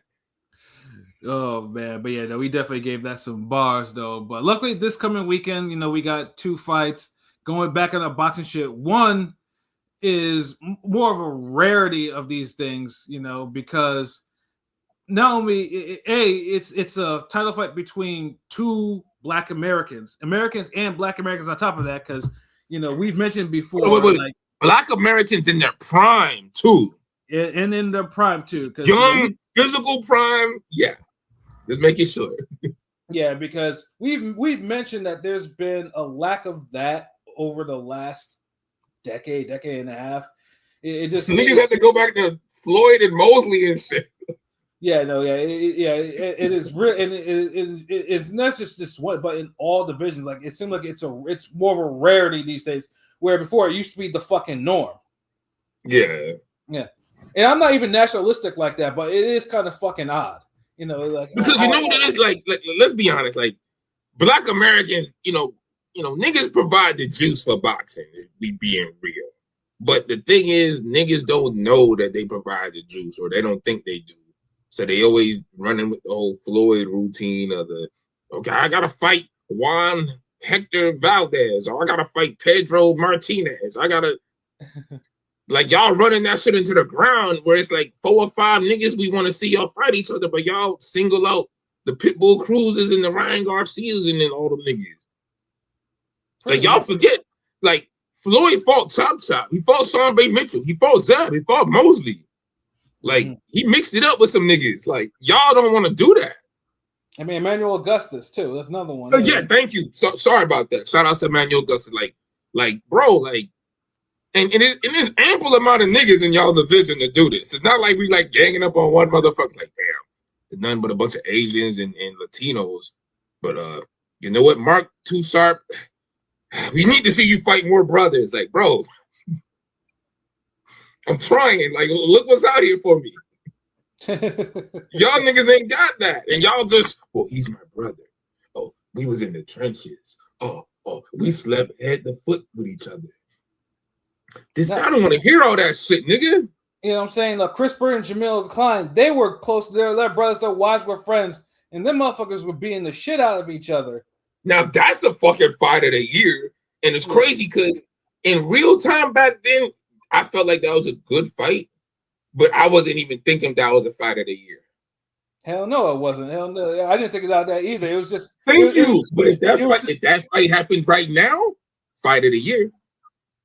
Yeah, exactly though. But at least I'm. It's good to see this fight, and it's also in a known Black American territory. Houston, Texas, at least. I mean, of course, there's also an African territory too, but I won't get into all that. Like that's a whole thing. Like I got African niggas. Africans be in Texas like that? Hell yeah. Shit. I mean, I know they be in Georgia, Atlanta, and shit, but I didn't know they was in Texas like that. Oh no. Houston has a big Nigerian population. Like, because I remember me and my brother were like, because I know my brother's like, yeah, if I ever moved from DC, Houston would be the place to go. Because that shit is like swarming with Africans. Like, and they don't have the reputation that the Atlanta Nigerians and Africans do. Oh, okay, it's just regular, not no scamming Africans and. Yeah, okay. Salute. Shout out to Houston and the Nigerian community in Houston. Shout out to y'all. Salute. Because I didn't know. You learn something every day. I mean, it's ring gang, nigga. Absolutely, though. But yeah, we got O'Shaquie Foster, the current WBC super featherweight champion, defending his belt against Ray Ford. In a fight that so far in the build up to, because them niggas do not like each other. Like them niggas have been going back and forth even before this time. Like them, all you have to do is just go on Twitter. You search for this, like you see them going back and forth. Them niggas be talking cash shit, and then the motherfuckers be, the motherfuckers that either are, that either pro Foster or pro Ford. Them niggas be egging them niggas on, like they just be going back and forth. All this, that, pussy, this, fuck nigga, that, all type. Like they've been. They've been there. Even like decided it's still going on. Like you go on their Twitters, guaranteed there's some shit going on. And of course, there's a lot of side quests too, because Hitchens throws him, put himself in the mix and shit like that. And it's just like, there's this fight, the build up wise is underrated because I don't think it's getting the attention it deserves. But them niggas do not like each other at all, like at all. Now, the hope is you would hope that you hope that it actually does come out in the ring, because both these guys have had fight of the year type fights before. Shaki with Rocky Hernandez and Ray Ford with Komatov, and Nick Ball too, if you want to put them up in the mix. Those were, like they're more than capable of getting down and dirty and gritty if they need to. But this is like, if there's a fight that probably needs something special to happen, is this fight. Like all this anger, all this rage, all this pussy, this bitch nigga, that, all that needs to spill into the ring next Saturday night. LB, what you think about this fight, bro? I love it for all the reasons you mentioned. And I agree. Y'all got the male version of Baumgartner, Mayer. Mm-hmm. But I need y'all to fight like Shields and Marshall. No, facts. That's like real shit. Shout out to the ladies. You know what I mean, but that's how you do it. Mm-hmm. You know what I mean? But yeah, like Foster, like one thing like about Foster, man, and that's why I had to draw the picture, man, because that was like he gained, like he ain't with all this damn Care Bears countdown, we are the world, that shit you niggas is on. Mm-hmm. I remember how niggas used to like. I remember a few niggas. It wasn't a lot of people. When Broner was like, I think he was friends with like Lamont Peterson and maybe a few other people. Yeah. And he said he wasn't going to fight him. And you know how there was people was like, oh, no, y'all niggas want to be friends. Da, da, da, da. And it's like, damn, but Broner's still fighting legit world-class dudes though. Like, like the thing is, you niggas be best friends with all these guys, but then y'all not fighting dangerous guys like Broner was fighting either. Mm-hmm. And then Broner was only saying he was cool with like maybe 2 niggas. Like, yeah, yo, that shit crazy, yo. Yeah, y'all niggas is being friends with like 5 to 10 niggas. Mm-hmm. Look, you got the whole Hitcher, Shakur Stevenson, Ray Ford. That's 3 niggas who saying they won't fight each other. Mm. Get the fuck out of here.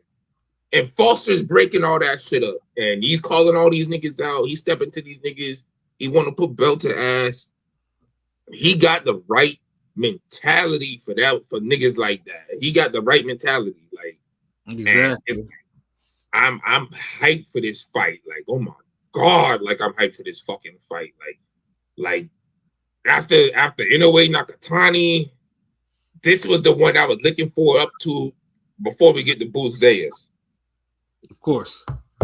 But goddamn, this fucking fight, and this is the time when I feel like boxing or the zone or whatever does itself a disservice, because the animosity between these two, the talks and shit, and I've seen Foster more hype in the fight than Ford and but if this shit was on HBO or something, I just feel like it'd be bigger. Mm-hmm. Like the zone, like this ain't buzzing like it's supposed to. And it should be buzzing, Exactly. But but me, my prediction, Foster. I want to say by decision. Okay, yep, Foster by decision. What about you, King P? Oh, all right, Pilot. Oh, okay. My bad. I had to wait for a minute. What were you asking? My bad. Sorry about that, Pat. What's up? Your prediction for the fight. Oh, just tell us your thoughts, my God. I mean, it's a good fight. I can honestly, gun to my head, I'm picking Foster. I think Ford can make it tough, because if Ford wants to get in and rough him up and try to roughhouse, then that's advantage Ford. But I think that Oshaki is going to box him up and going to just keep him at distance.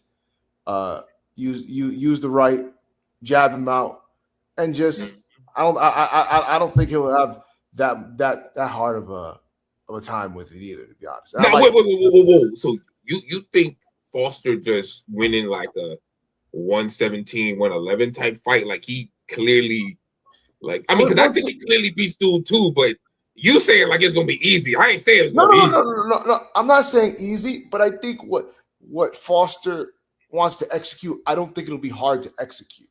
So I think Remember, this is the Ray Ford that be throwing more punches now and hit harder now. But I mean, let's see if he can do it against a different style, against a bigger guy, with a good jab, with a good right. So I want to see it. If he proves me wrong, then I'm gonna give him all the props. This is why I like this fight. Hell yeah, because I could see this. I could see this being a draw as well. Yeah, like, I can see it being a draw too. Like it could definitely be a fucking draw or Foster by a majority decision, the knockdown make the difference. We might get like a Spence Porter type of fight. And to me, I'm really picking Foster off the intangibles. Because I feel like Ray fights the type of fight you would want him to fight against a guy like Foster. Like doubling, tripling the jab, right hands, left hooks to the body, just everything. The Ford got a little arsenal, but Foster just got that real nigga in him. He just got that, like, if the fight's slipping away, he steps up. Like you can't teach the intangible Foster got. I mean, it doesn't mean that Ray does have it too. I mean, he did show it in his title win. I mean, I was there for that shit. Like, he showed the fuck out. Ray Ford is good, bro. Like, I cannot not like, bro. But I feel like if you put Foster against that version of Nick Ball, Foster would have beat Nick Ball. I can agree with that. Ray Ford lost to the Nick Ball, and that fight was there for him to win. And he lost a close one. Like, I thought he lost a close one, but that with his talent and everything, but I understand the weight situation and everything. And he was at that point where the weight, like, he couldn't make the weight as good as he wanted to. Like, he was really getting too big for the division. So I understand, but it's that intangible, man. Yeah. But Pilot, what you think, man? Yeah, this is a fight I'm definitely looking forward to. A lot of people are writing off Ray Ford, and I get it, but the way they're talking, they're acting as if he's gonna wash him, like how how Shot's gonna wash him, like how he did to Fulton, and I don't see that happening. Oh hell no, I don't see that happening either. Yeah. I think overall as a better boxer, Foster has more tools. Ford might have better hand speed. He's gonna have to make it a rough inside fight, but I do lean Foster like an 8-4-ish, maybe a closer fight. I don't think he's gonna necessarily wash him, and I just think some people are kind of sleeping on Ford a little bit because I think he's more hungry. He wants to be a 2-division champion. But yeah, I do lean Foster with like 8-4, 7-5. I'm actually gonna go with Ford winning like a 7-5 type of decision because like you said, Pilot. I do think Ford is. Ford is very focused. I think he's hungry. He's hungry as shit. I think honestly he's gonna make that shit very rough for Foster. That's not that Foster can't handle it, but I just think that something is going to happen. I actually think he might even score a knockdown on Foster too. There's something in me that says that Ford is up for this fight, and it's not going to be like a wash like everyone's thinking it is. Like, yeah, because the majority thing is like Ford is going to get like 8. Is going to lose by 8-4, 9-3, or just going to get straight up washed by Foster. I just don't think that's going to be the case at all. Because I mean, like I said, Foster hasn't been immaculate at 130. Like, he's struggled at 130. There's no question he hasn't. I was there when he won his title back and everything like that, and then there was still a hard fight with Conceição. So it's like, and the Fulton fight was just happening because Fulton was being a clown and was really not in any type of condition to be fighting. But yeah, I honestly think he got to get credit for the Fulton fight because Fulton got that Figueroa win back. He did, he did, but he was floating high, so it's one of those you can't hey nigga, you. Yeah, and like I said though, but it's more. I'm just pointing on what Fulton did because Foster handled his business and his BI, and I respect that. I just hated that Fulton kind of ruined the aura of the fight by coming in so unprepared and out of shape and undisciplined. You know, that's where more why I sounded like that towards that. Not because what Foster did. It's just I wish Foster really stepped on the gas and put an ass whooping on him, but he won very widely. So I can't say anything more about. But I honestly think I'm giving Ray like maybe a 151-13 type of win. I just think I just think he wants it more. And something that's just enough. And Foster's kind of, I don't say he's overlooking him. He might be slightly with the way he's kind of going at Hitchens and all that stuff. Oh yeah, no, yeah. He just talking shit to these niggas because that's what he do. Like he knows he's punking these niggas. That's what it is to me, man. Like, yeah, and like I said, but don't get me wrong. The Foster, you see Foster's video. Foster looks like that motherfucker is fight ready. Like that motherfucker has, like he looks like a fucking anatomy chart. You know what I'm saying? Like, God, that nigga got the hit list. Like, dude, like think about it. Like he just go through all these niggas. If he take out Ray Ford, then he start calling out Hitchens afterwards, or Shakur Stevenson. Like, like that's him. Like, when have we ever seen them shit like that in boxing? Like one nigga take out a whole crew. Like, that's like Maidana like beating Broner and then giving Floyd a goddamn hard ass fight. Exactly. That's some playground bully shit. It's like, yeah, I whooped up your little brother. And then I made the fucking older brother kind of back down. Like, damn, and I feel like that's what Foster trying to do. Like I do get what Pilot's saying though. Like, you almost could look at it like, damn, is he looking past these niggas? But if you look at like, I'm just be real shit. Like, you know, maybe Pat got experience with this because I see Pilot and King P as like upstanding citizen type ass niggas. Even though I look at Pat that way too, but then like I know Pat would throw you through a wall if you act up. So all I'm saying is like, if you know some niggas is some hoes, but you could only get to one of them hoe ass niggas, you looking at all them niggas as some hoe ass niggas. Facts. And so it's like, if you smack one hoe ass nigga up, you smacking all of them up. And that's how he's looking at it. And if you punk niggas before, you like, if you the type of nigga, you make two niggas back down or you hold niggas out or whatever the case, like you could kind of see that shit coming from Foster. But if you just never been on that type of shit, not saying you ain't fight niggas or shoot the fade, but I'm talking about hoeing niggas.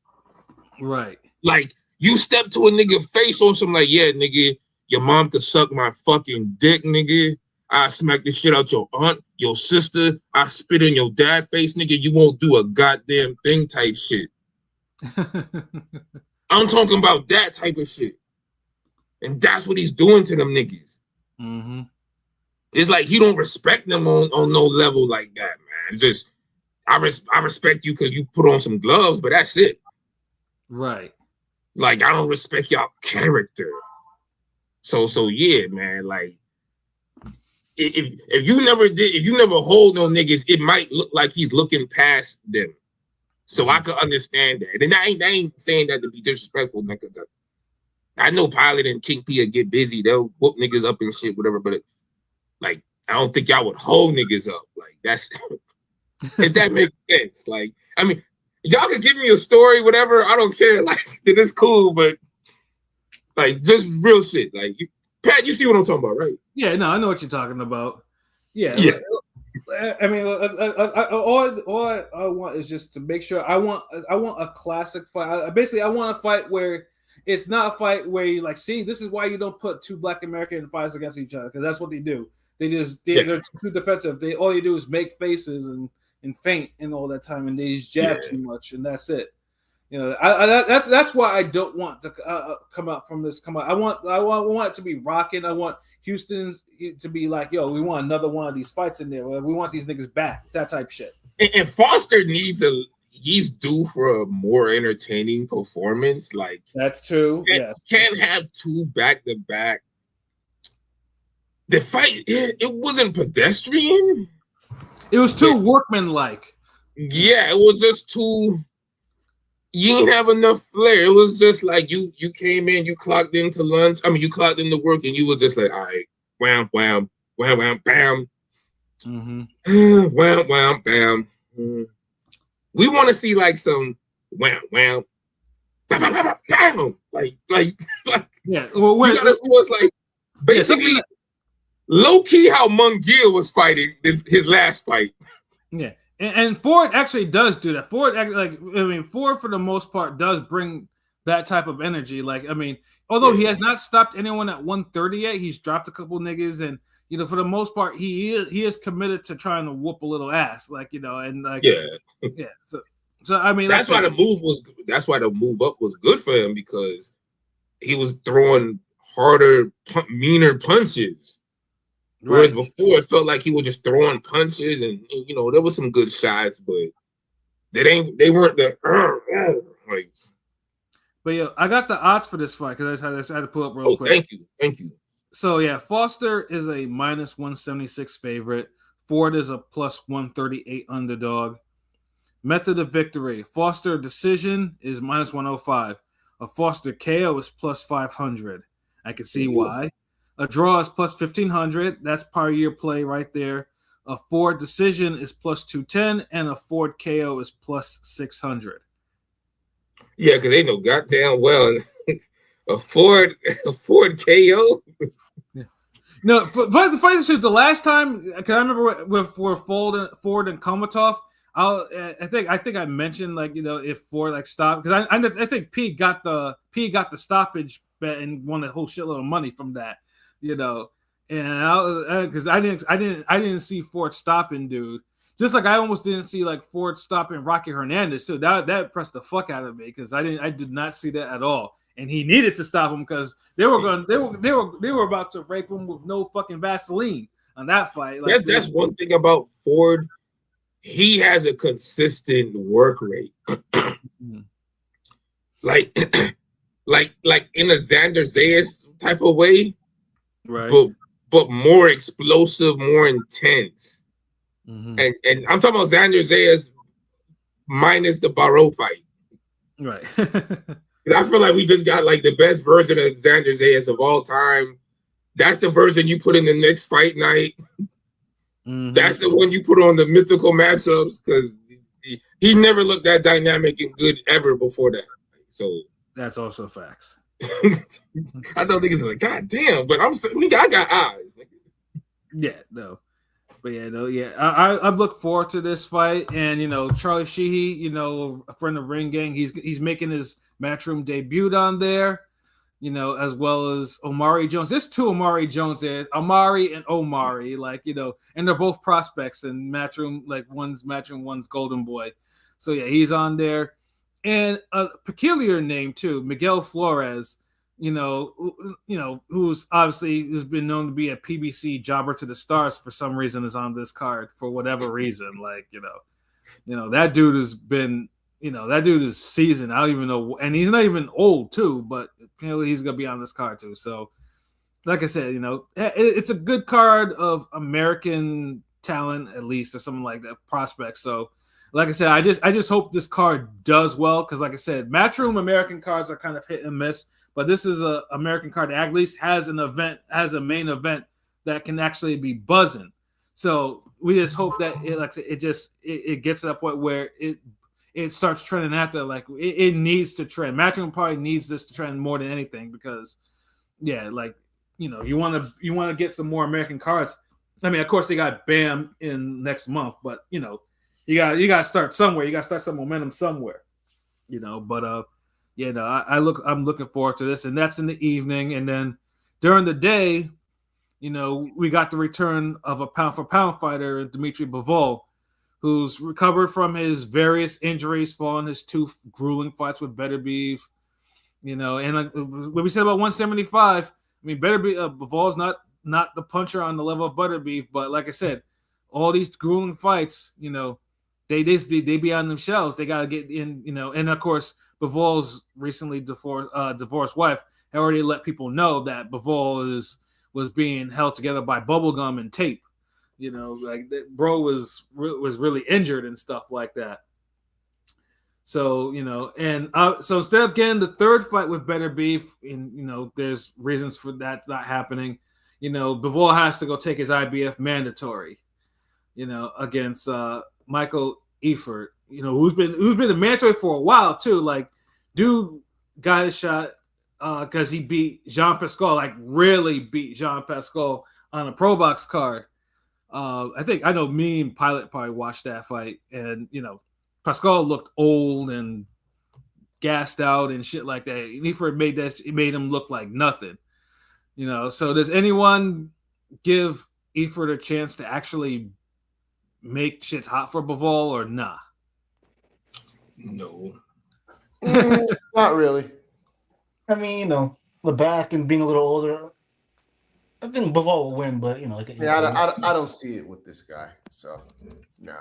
I mean, I didn't see it with Rico and Usyk either, but hey. Yeah, no, like anything's probably possible now. That's true, but I'm not gonna count on lightning to strike twice. So it damn sure strike enough. I mean, Eifert is not a bad fighter, like per se, though. But there are levels, and before. But now he's not dangerous like that either, though. He's not. You know, he's not. You know, like I said, at least the Pascal one was a very clear and dominant win, and I was like, for a guy that only has 5 KOs, and you know, he had Pascal kind of like a little wobbly and shit like that. Like it was a real dominant win. You know, but this is just more or less, you know, just to make sure that Bivol doesn't lose another belt off his, because you know the WBC belt currently Benavidez has. So yeah, I mean, if Bivol has a chance to, this should be one of the fights that he should probably knock dude out in. Like this should be, he should be getting a stoppage. You know, like this, like if he's healed from his injuries and he's been, because I've seen the videos of his workouts. You know, he has a Better Beef workout routine too, but it's just not as crazy with like the weights and the shit that, you know, Better Beef be doing. You know, the extreme Spartacus shit that, you know, that I actually approve of, but it's not on that level, you know. But yeah, no, Bivol should get rid of dude, I would say, because there are levels in this. And further things, I can't even find odds on this or on any of the betting apps. Oh no, dude ain't dangerous, so Bivol ain't gonna get rid of him. It's gonna be a decision. Yeah. But like I said, before I actually lost to Better Beef, like I said, you know, he did have a very, very close fight with someone that he wasn't supposed to have a close fight with.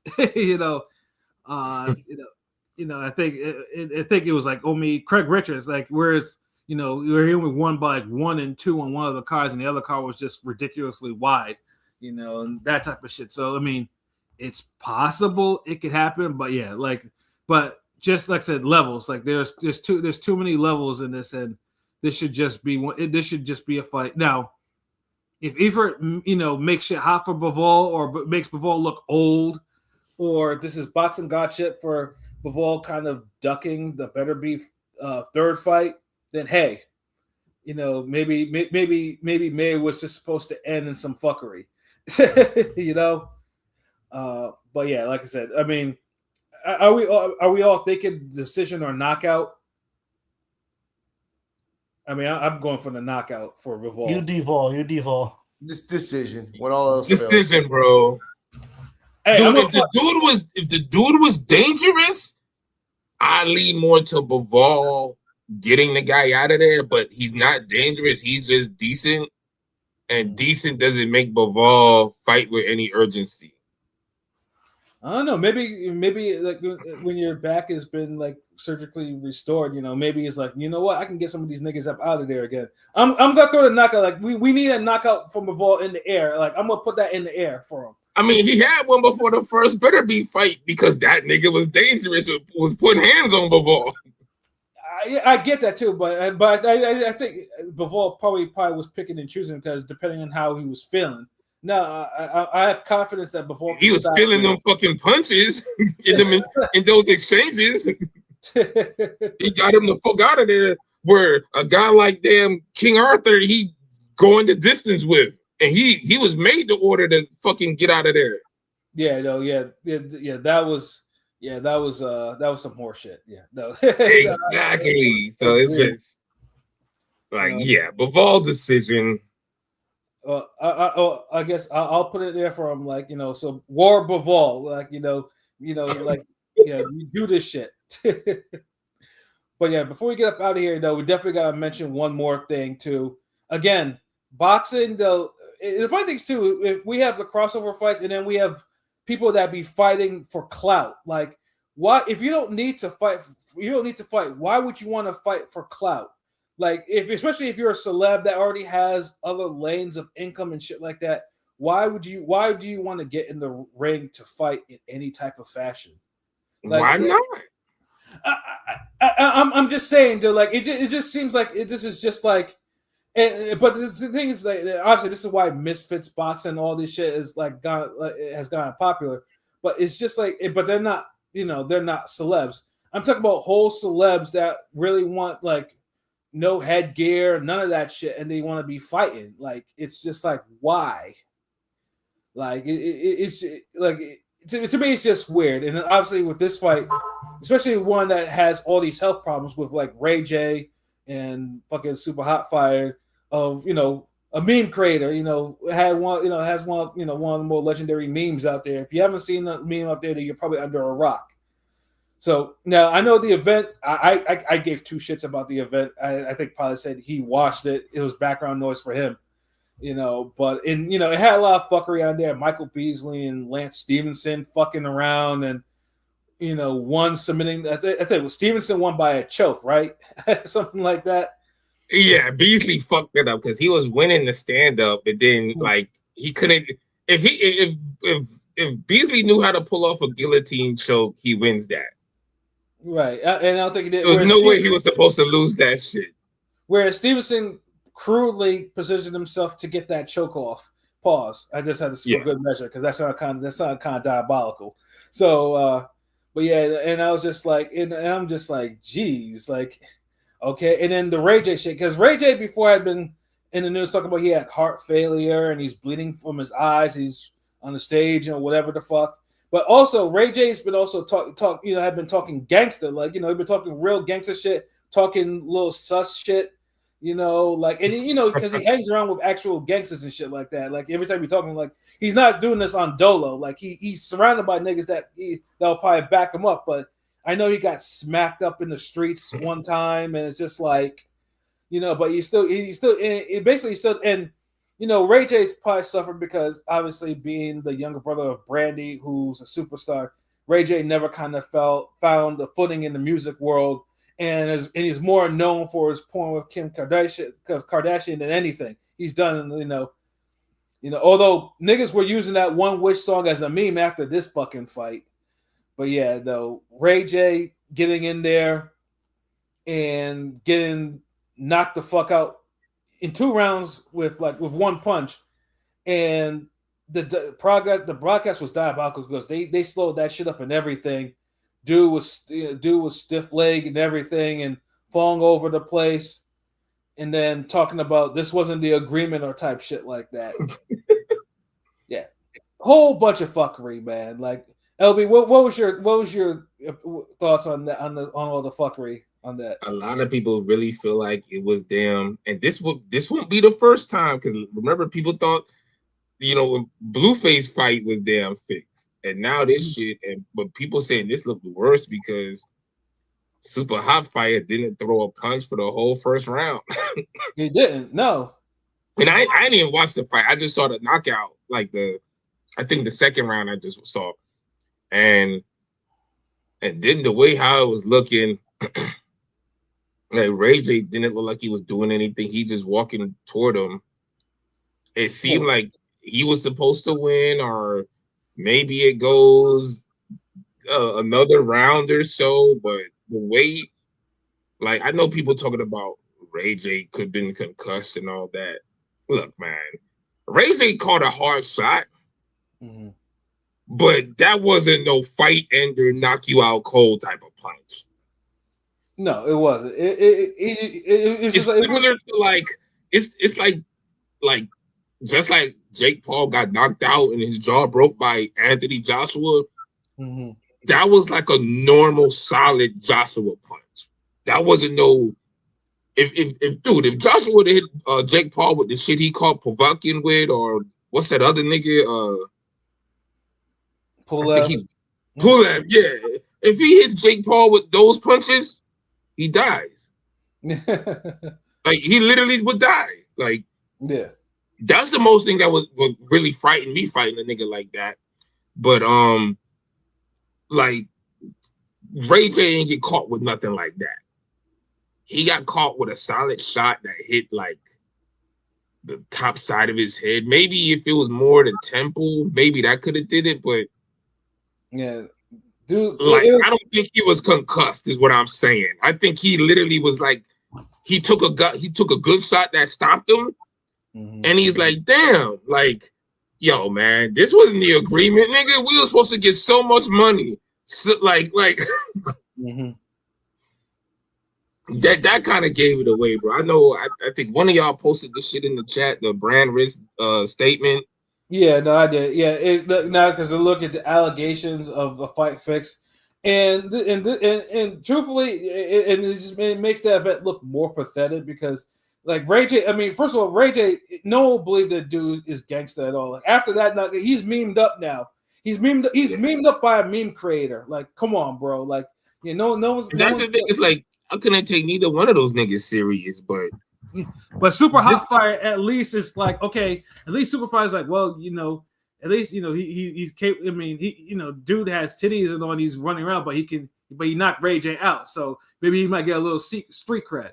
You know what I mean? So, I guess like none of these niggas like, yeah.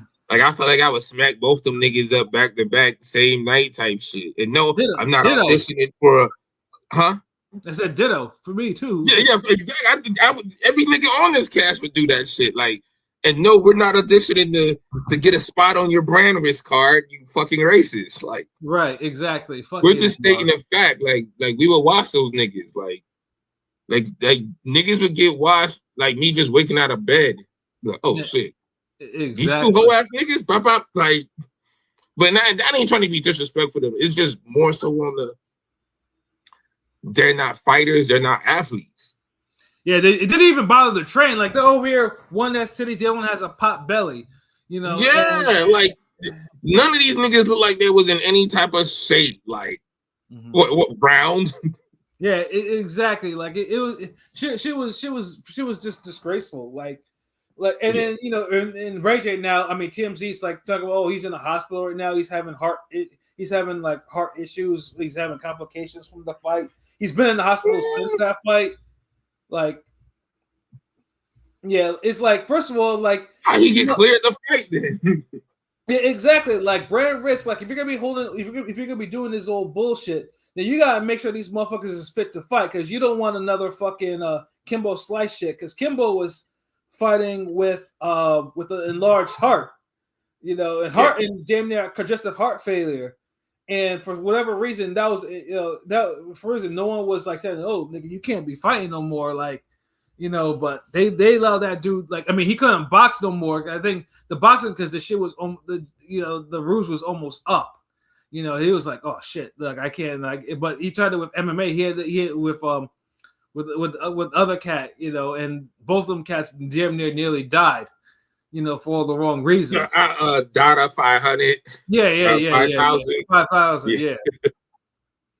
Yeah. It's just like, it's a serious sport. Like, if you're gonna allow celebs and shit like that to fight, you gotta make sure that there's no health complications. You're not like they're not going in there compromised because it's because you don't want to fuck up your insurance and everything like that, and just having fighters that are not supposed to be fighting and they're getting hurt or even worse, that's and then like I said, like if you don't need to fight, like if you're gonna like, I mean, I don't think if you're gonna fight, if these celebs want to be chasing fight clout and whatever, take it fucking seriously. This is not a fucking game. Like you shouldn't be. Thank you. Yeah, it's like don't go and just get CTE for the fuck of it or catch a brain bleed or some shit like that. It's not a fucking game, people. Because y'all niggas ain't even making like $1 million, $2 million paydays. Y'all get like $300K, $400K. Don't get me wrong, that's good money, right? But for the risk y'all take it, I don't think it's worth it. Like that's my whole thing. I don't think it's worth it because y'all out of shape and just like why? Like it don't look like y'all niggas even did any sparring. No, I think I saw Ray J sparring, and it was laughable because I didn't see it beforehand, but I saw it afterwards, and I was just like, and it was just one big nigga please type of moment. Like I never it was fucking terrible. Like I was like it's basically like the ones. It's basically like how the coach had Jake Paul had all them coaches all for him just to fucking run around and get his jaw broken invertedly, by a punch.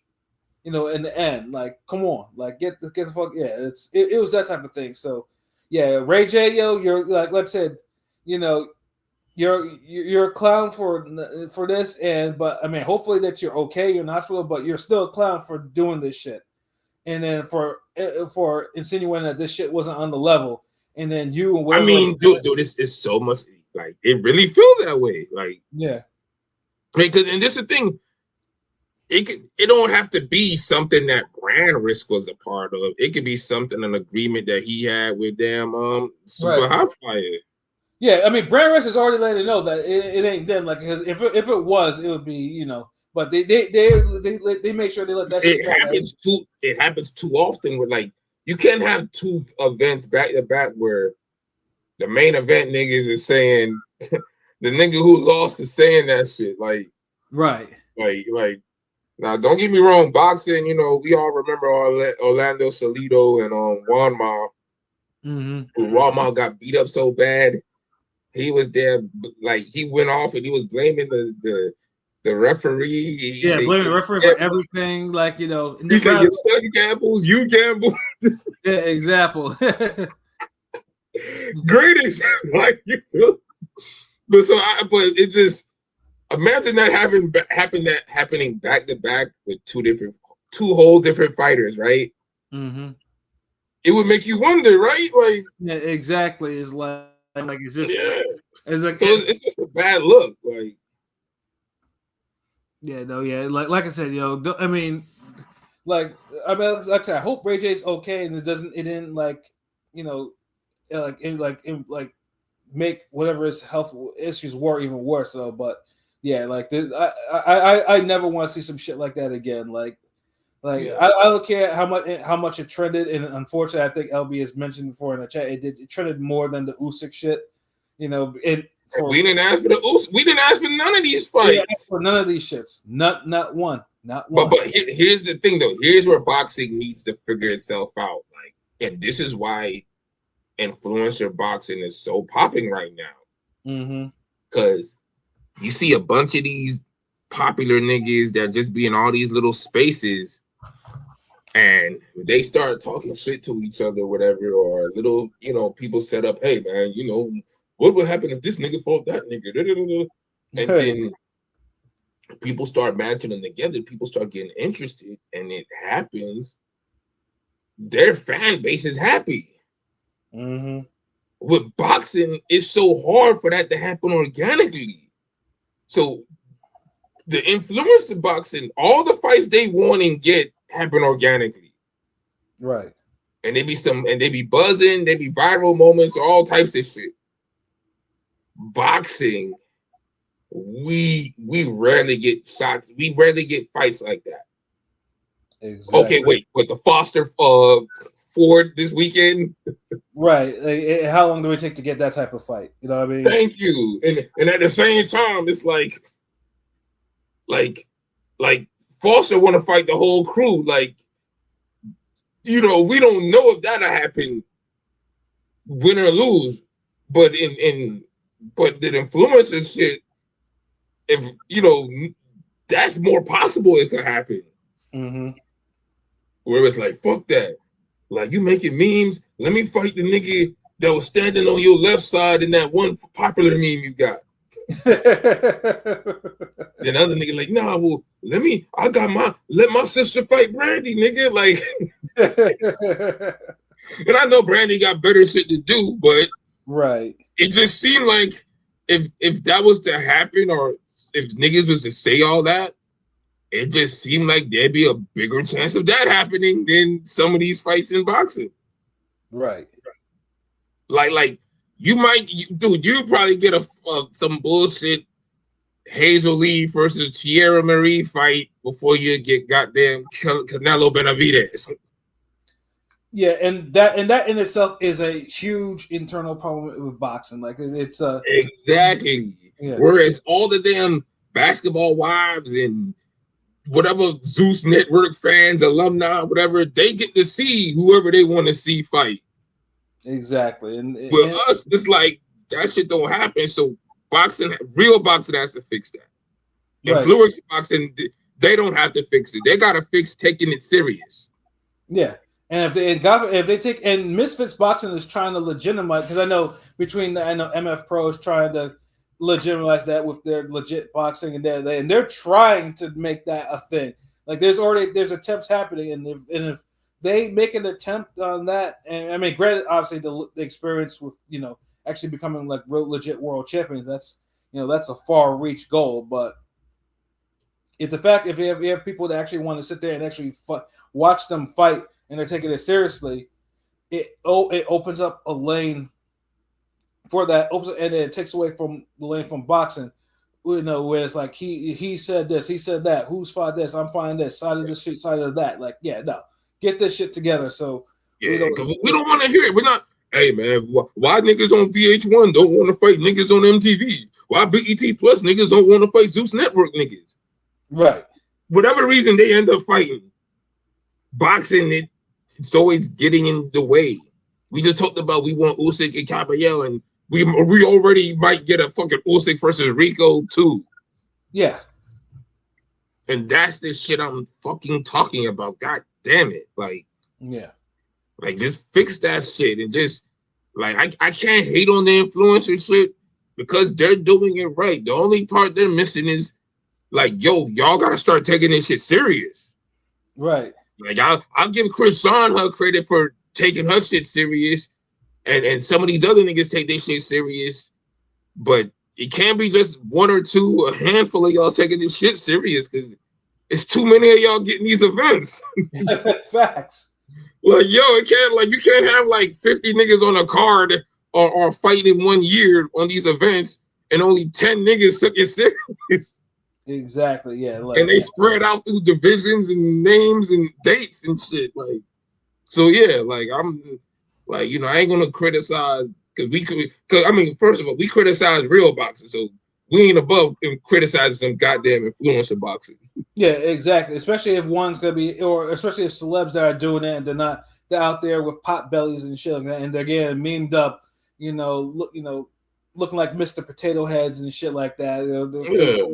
Yeah, come on, like, yeah, we're gonna roast you for that shit too, and facts.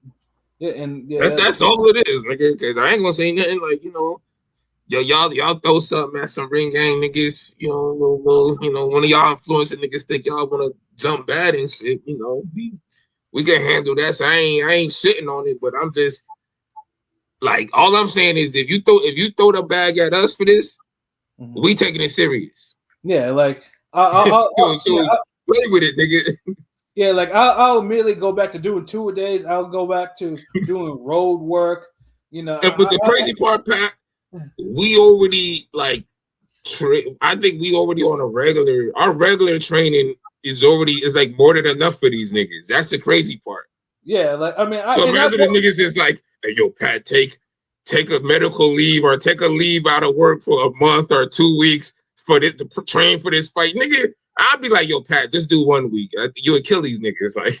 I mean, I'm already cutting weight, like I'm already. You know what I'm saying? So it's like this nigga gonna be faster. Like, nah, just stop. Like, so yeah, y'all niggas got to take that serious, because if not, you gonna have more of this shit where one nigga not taking it serious, or 2 niggas not taking it serious, but one nigga taking it a little more serious.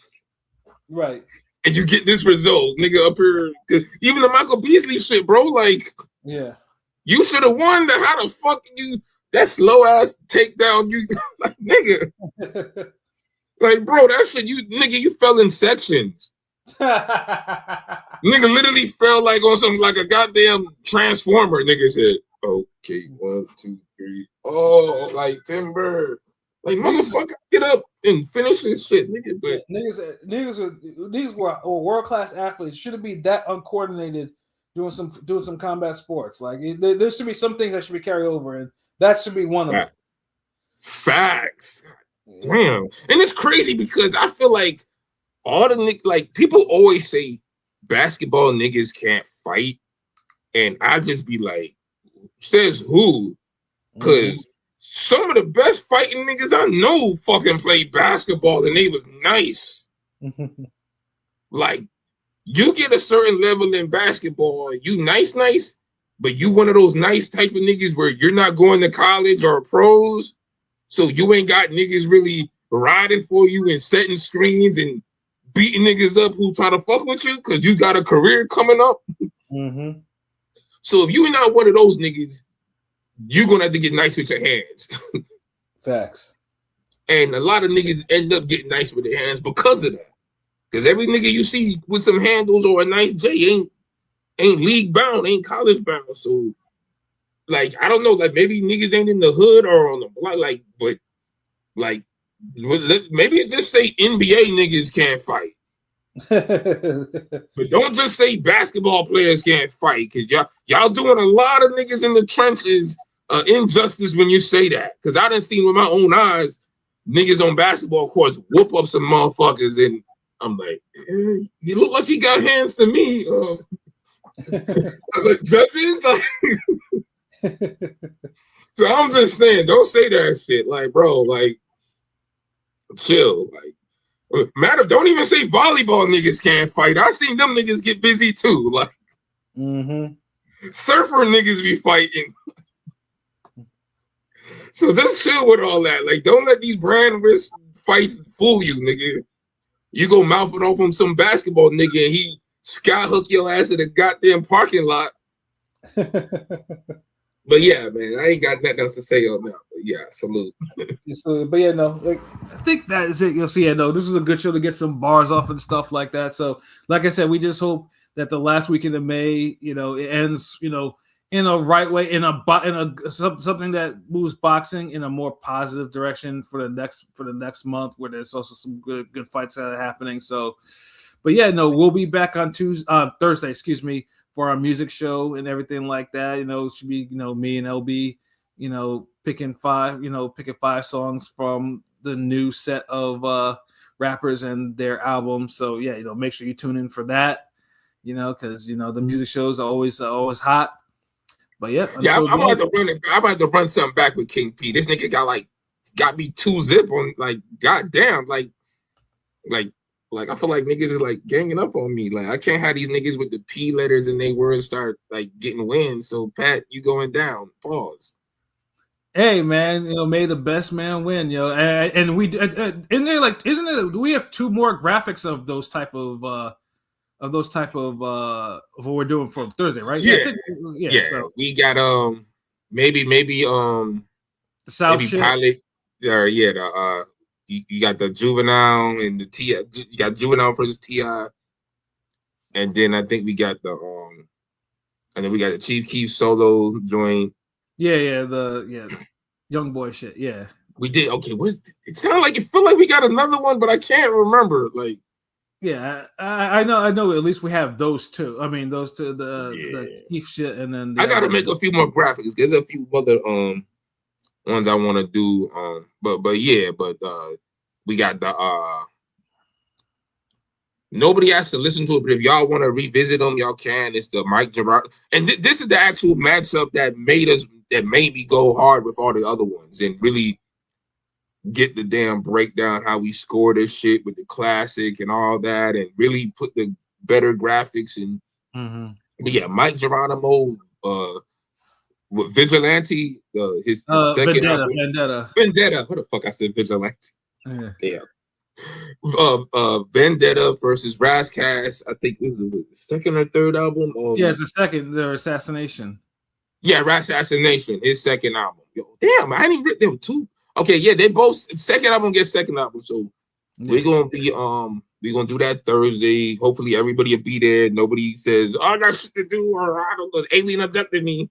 Yeah, maybe we can holler at Marquise. Salute Of to course, him. yeah, I'll do that tomorrow, Yeah. most likely. See, Yeah. he could, be there. But both albums are good because I remember when when me and Pat, all of us talked about it, I listened to them right away, and I was like, God damn, this is gonna be a good one. So I'm hyped for this one, bro. Yeah, I'm actually gonna listen to Assassination again. I mean, I have the CD. I'm gonna listen to it tomorrow when I actually go back to work. Or actually today, when I go back to work, I'm gonna listen to it too as I'm catching up on my emails and shit like that. Run that shit one time because it's been a minute since I listened to that. So I'm gonna give that a run through. Whereas I've listened to Vendetta a lot more recently. So yeah, I hope you don't run into no celebrities on campus or some shit, nigga. Because then I'm gonna be shook. Because I'm gonna be like, damn, this nigga. He got the King P curse, nigga. Like he got the King P power on it.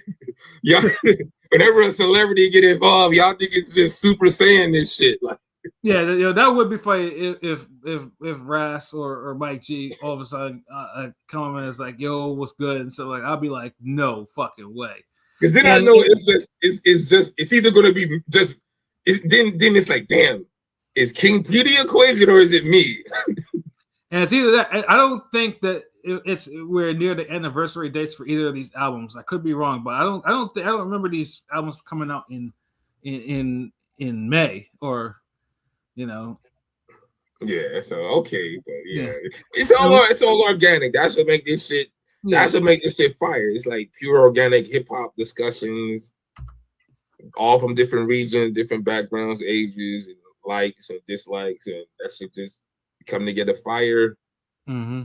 Shout out to Dab City. I'm trying to make a thread later this week, get that shit up, and yeah, keep it fire. Appreciate y'all tuning in with a great discussion with y'all niggas. This was a good fucking episode. No doubt. Let's make boxing great again. Yeah. Y'all get away from these kickboxers. Yeah. And shout out to Prolific. We dropping the Oshaki Foster animation maybe Friday, the day before the fight, just to promote this shit even more. Yeah, I dropped the artwork, it's on my Instagram, it's on the Twitter, Ring Gang Radio reposted this shit, so salute to them and just check that out, cause we just ain't a boxing podcast. We the best, nigga. The artwork, animation, all that shit. Yeah, absolutely. Got shit in work. Yeah. And just one minor thing too. There's actually a women's boxing card ESPN by the Amanda Serrano card. If you want to watch that, like I say, I mean, it's Stephanie Hahn and Holly Holm rematch and all that. Like, if you want to watch that, ESPN is actually airing boxing. If you don't want to watch, this is gonna be like 11:45. Probably Eastern time. Yeah, no fucking thank you. I'm not staying up to goddamn midnight to see fucking damn Stephanie Hahn. Yeah, no. Yeah, but, I'm just saying. Like, if I watch that, it'll probably be on Sunday or some shit like that. Yeah. Hold on, wait. Is this one of the thrilling MVP events that Clarissa Shields is banned from? Indubitably, my good sir. Wow, she's gonna really be missing out. Oh my goodness! Get the fuck out of here. I hope that the venue is actually full. Like, the jump off wasn't really a good look for the audience wise on ESPN, not on the worldwide leader in sports. You know what I mean? Man, fucking washed damn Serrano. Like, this card just washed. Like, this is Washamania. Yeah, though. But I figure I just mentioned it because, like I said, because ESPN. No. You did the right thing. Is ESPN, but ESPN, y'all look like some suckers. Y'all got rid of Top Rank for this. Yeah. Like, you're not even getting like the men talent. You're getting. I get it. Women, we support women's boxing, but yeah, some of the like, it's not it so far. Not it. Yeah, you said you're not even getting the men talent, nigga. You're not even getting the prime women talent. You're getting the washed women talent. Yeah, exactly. If y'all gonna go in with women boxing, yeah, give me some chicks in her 20s or 30s, like in their prime, like. Not these farewell fights, nigga. We good. Exactly, though. But yeah. The Thursday will be back, man. And of course, I hope everyone enjoyed the Memorial Day, and hopefully everyone enjoys continued nice weather, man. So until then, for myself, Pat Scorpio, New England representative, for LB Shuttleworth, the guy, the GOAT artist, for King P, Bodega Band, for Conscious Pilot. This has been another wonderful episode of Real Talk, where as always, if shit's real, we talk about it. So until next time, peace. Oh yeah, y'all check out the shot. It's back. You know what I mean, final season. That will be tomorrow for me.